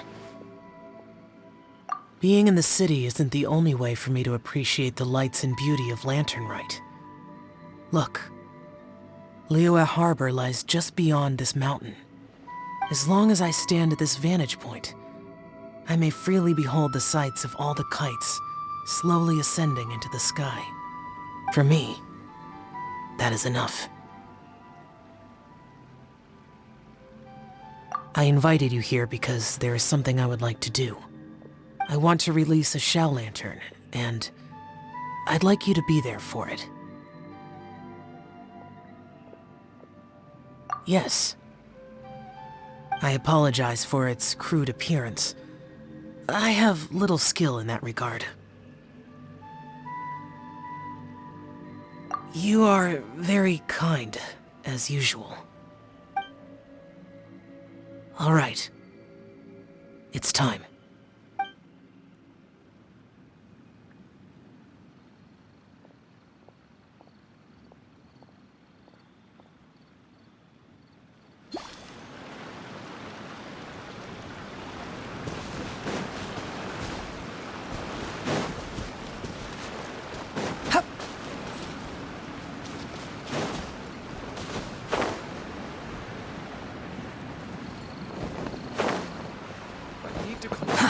Too slow.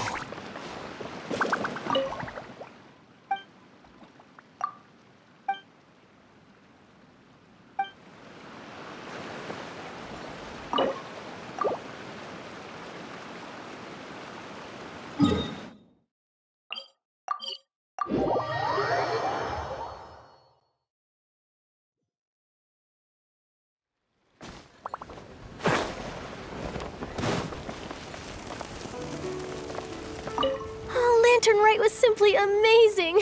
I'm not sure I'll be able to sleep tonight. Oh, that? Yeah, interesting story. It was invented by a guy from Fontaine. His name is Ildison. He's always tinkering away at some mechanism or another. He's even asked the Steambird to write about his inventions on more than one occasion. I believe I have a direct quote from him about this particular one. Yes, here it is. The device is powered entirely by mechanical components without the need for any additional energy source.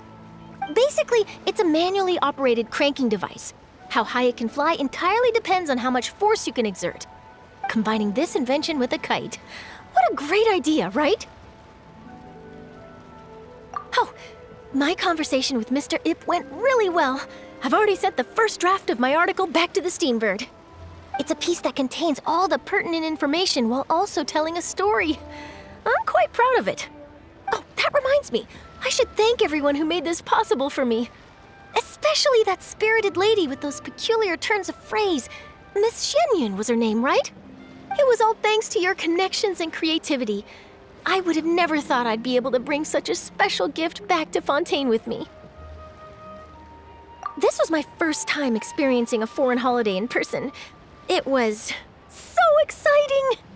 The festive atmosphere, the contagious holiday spirit, the profound, storied cultural traditions steeped in symbolism. Oh, I almost forgot. Kuching even gave me a kite with a poem on it that she wrote herself. It goes, "Dreams are like paper kites. With them do our hopes take flight. Sailing high above the clouds, they yearn for something more profound. Yet try we may and try we might. A deeper truth waits in plain sight. Though we hang our hopes in skies abound, many joys lie on the ground." I want to include this poem in my special feature on Lantern Rite. I'm sure a lot of people will love it. Yep, and happy Lantern Rite to you.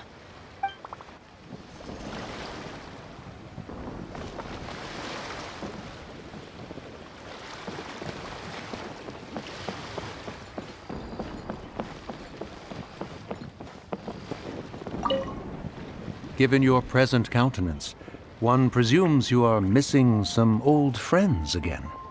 One cannot help but be reminded of them. Pray speak. Unburden yourself of these sentiments. One simply wishes Menogius were alive to witness such peace alongside us. He was so skilled in matters of craftsmanship. Kite-making would scarcely prove to be a test of his capabilities. Were he yet amongst the living, he could have opened a kite stall. One is certain it would have been an establishment rich not only in profit, but also esteem. And if, as in the past, he were unable to involve himself in matters of the mortal realm, we could sell the kites in his stead. When we finished, we could bring him back wine and partake in drink and good company. Mooncarver, those are now but fond moments in our memories. Indeed. The dead are gone, so, as the representatives of the living, let us take in the sights for a bit longer, if just for his sake.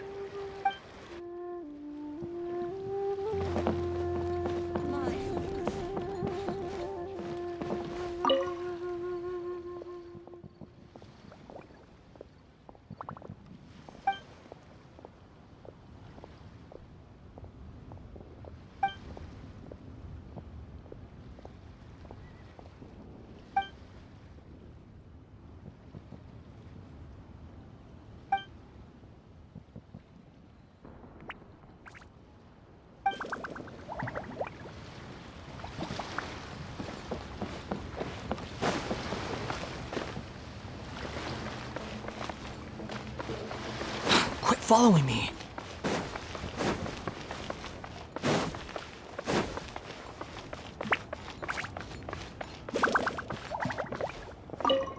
So, you're still a big fan of winter melon cake then? Huh? Oh, I guess you heard everything Paimon was saying, huh? Of course. She was talking about you. As your father, how could I not listen? Remember back when you were a kid, and you would sit on my shoulders to watch the Wushu dance. On our way back home, you would beg me to buy you some winter melon cake.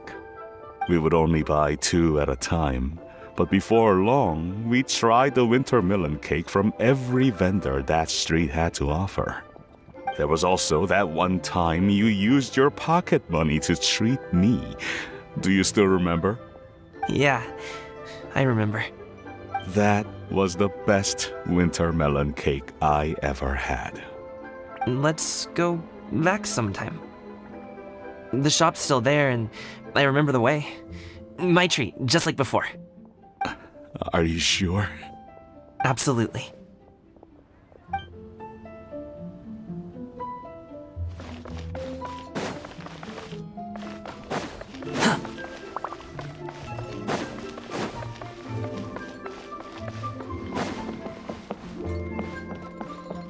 Quit following me. Finally, a seat with a view.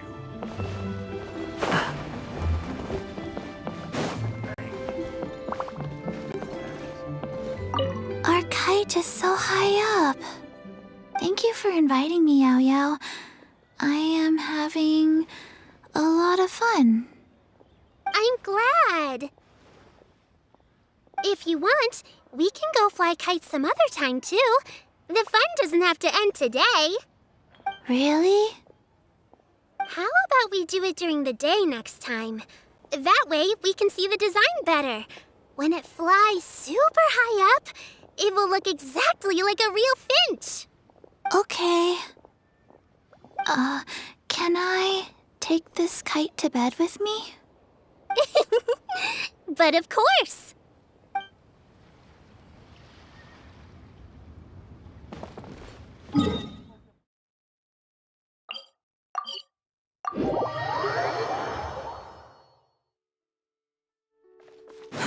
Too slow.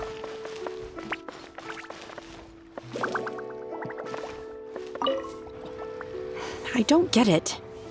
Is something wrong, Shenhe? Tell me. Perhaps I can help. The color black doesn't get dirty easily, so I thought this outfit would be acceptable to wear to work. But Xiangling told me it was inappropriate. But inappropriate? How? She probably just meant the outfit isn't suitable for that particular environment and occasion. But for a festival gathering with friends, a nighttime stroll, or an important banquet, your outfit is more than appropriate, Shenhe. So you're saying it's only something I should wear in front of important people? I suppose that's another way to think of it.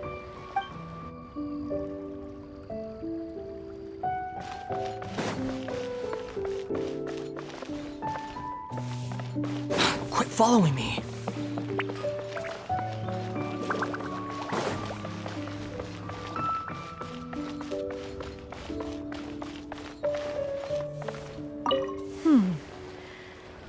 One may have won the kite flying competition, Yu Heng, but this prize should truly be reserved for another.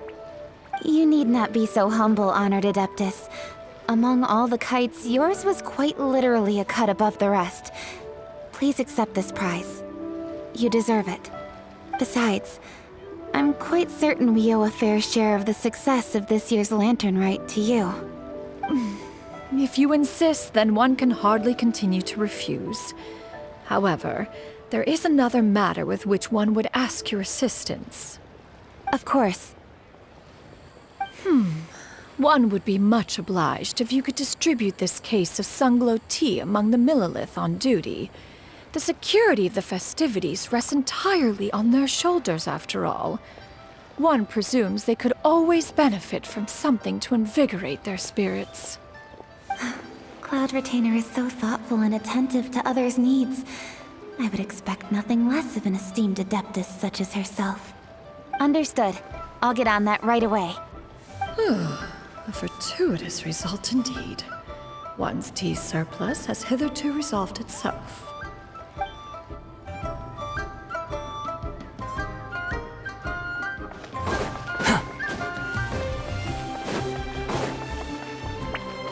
Quit following me. Squall and Fury. Quit following me. The wind rises.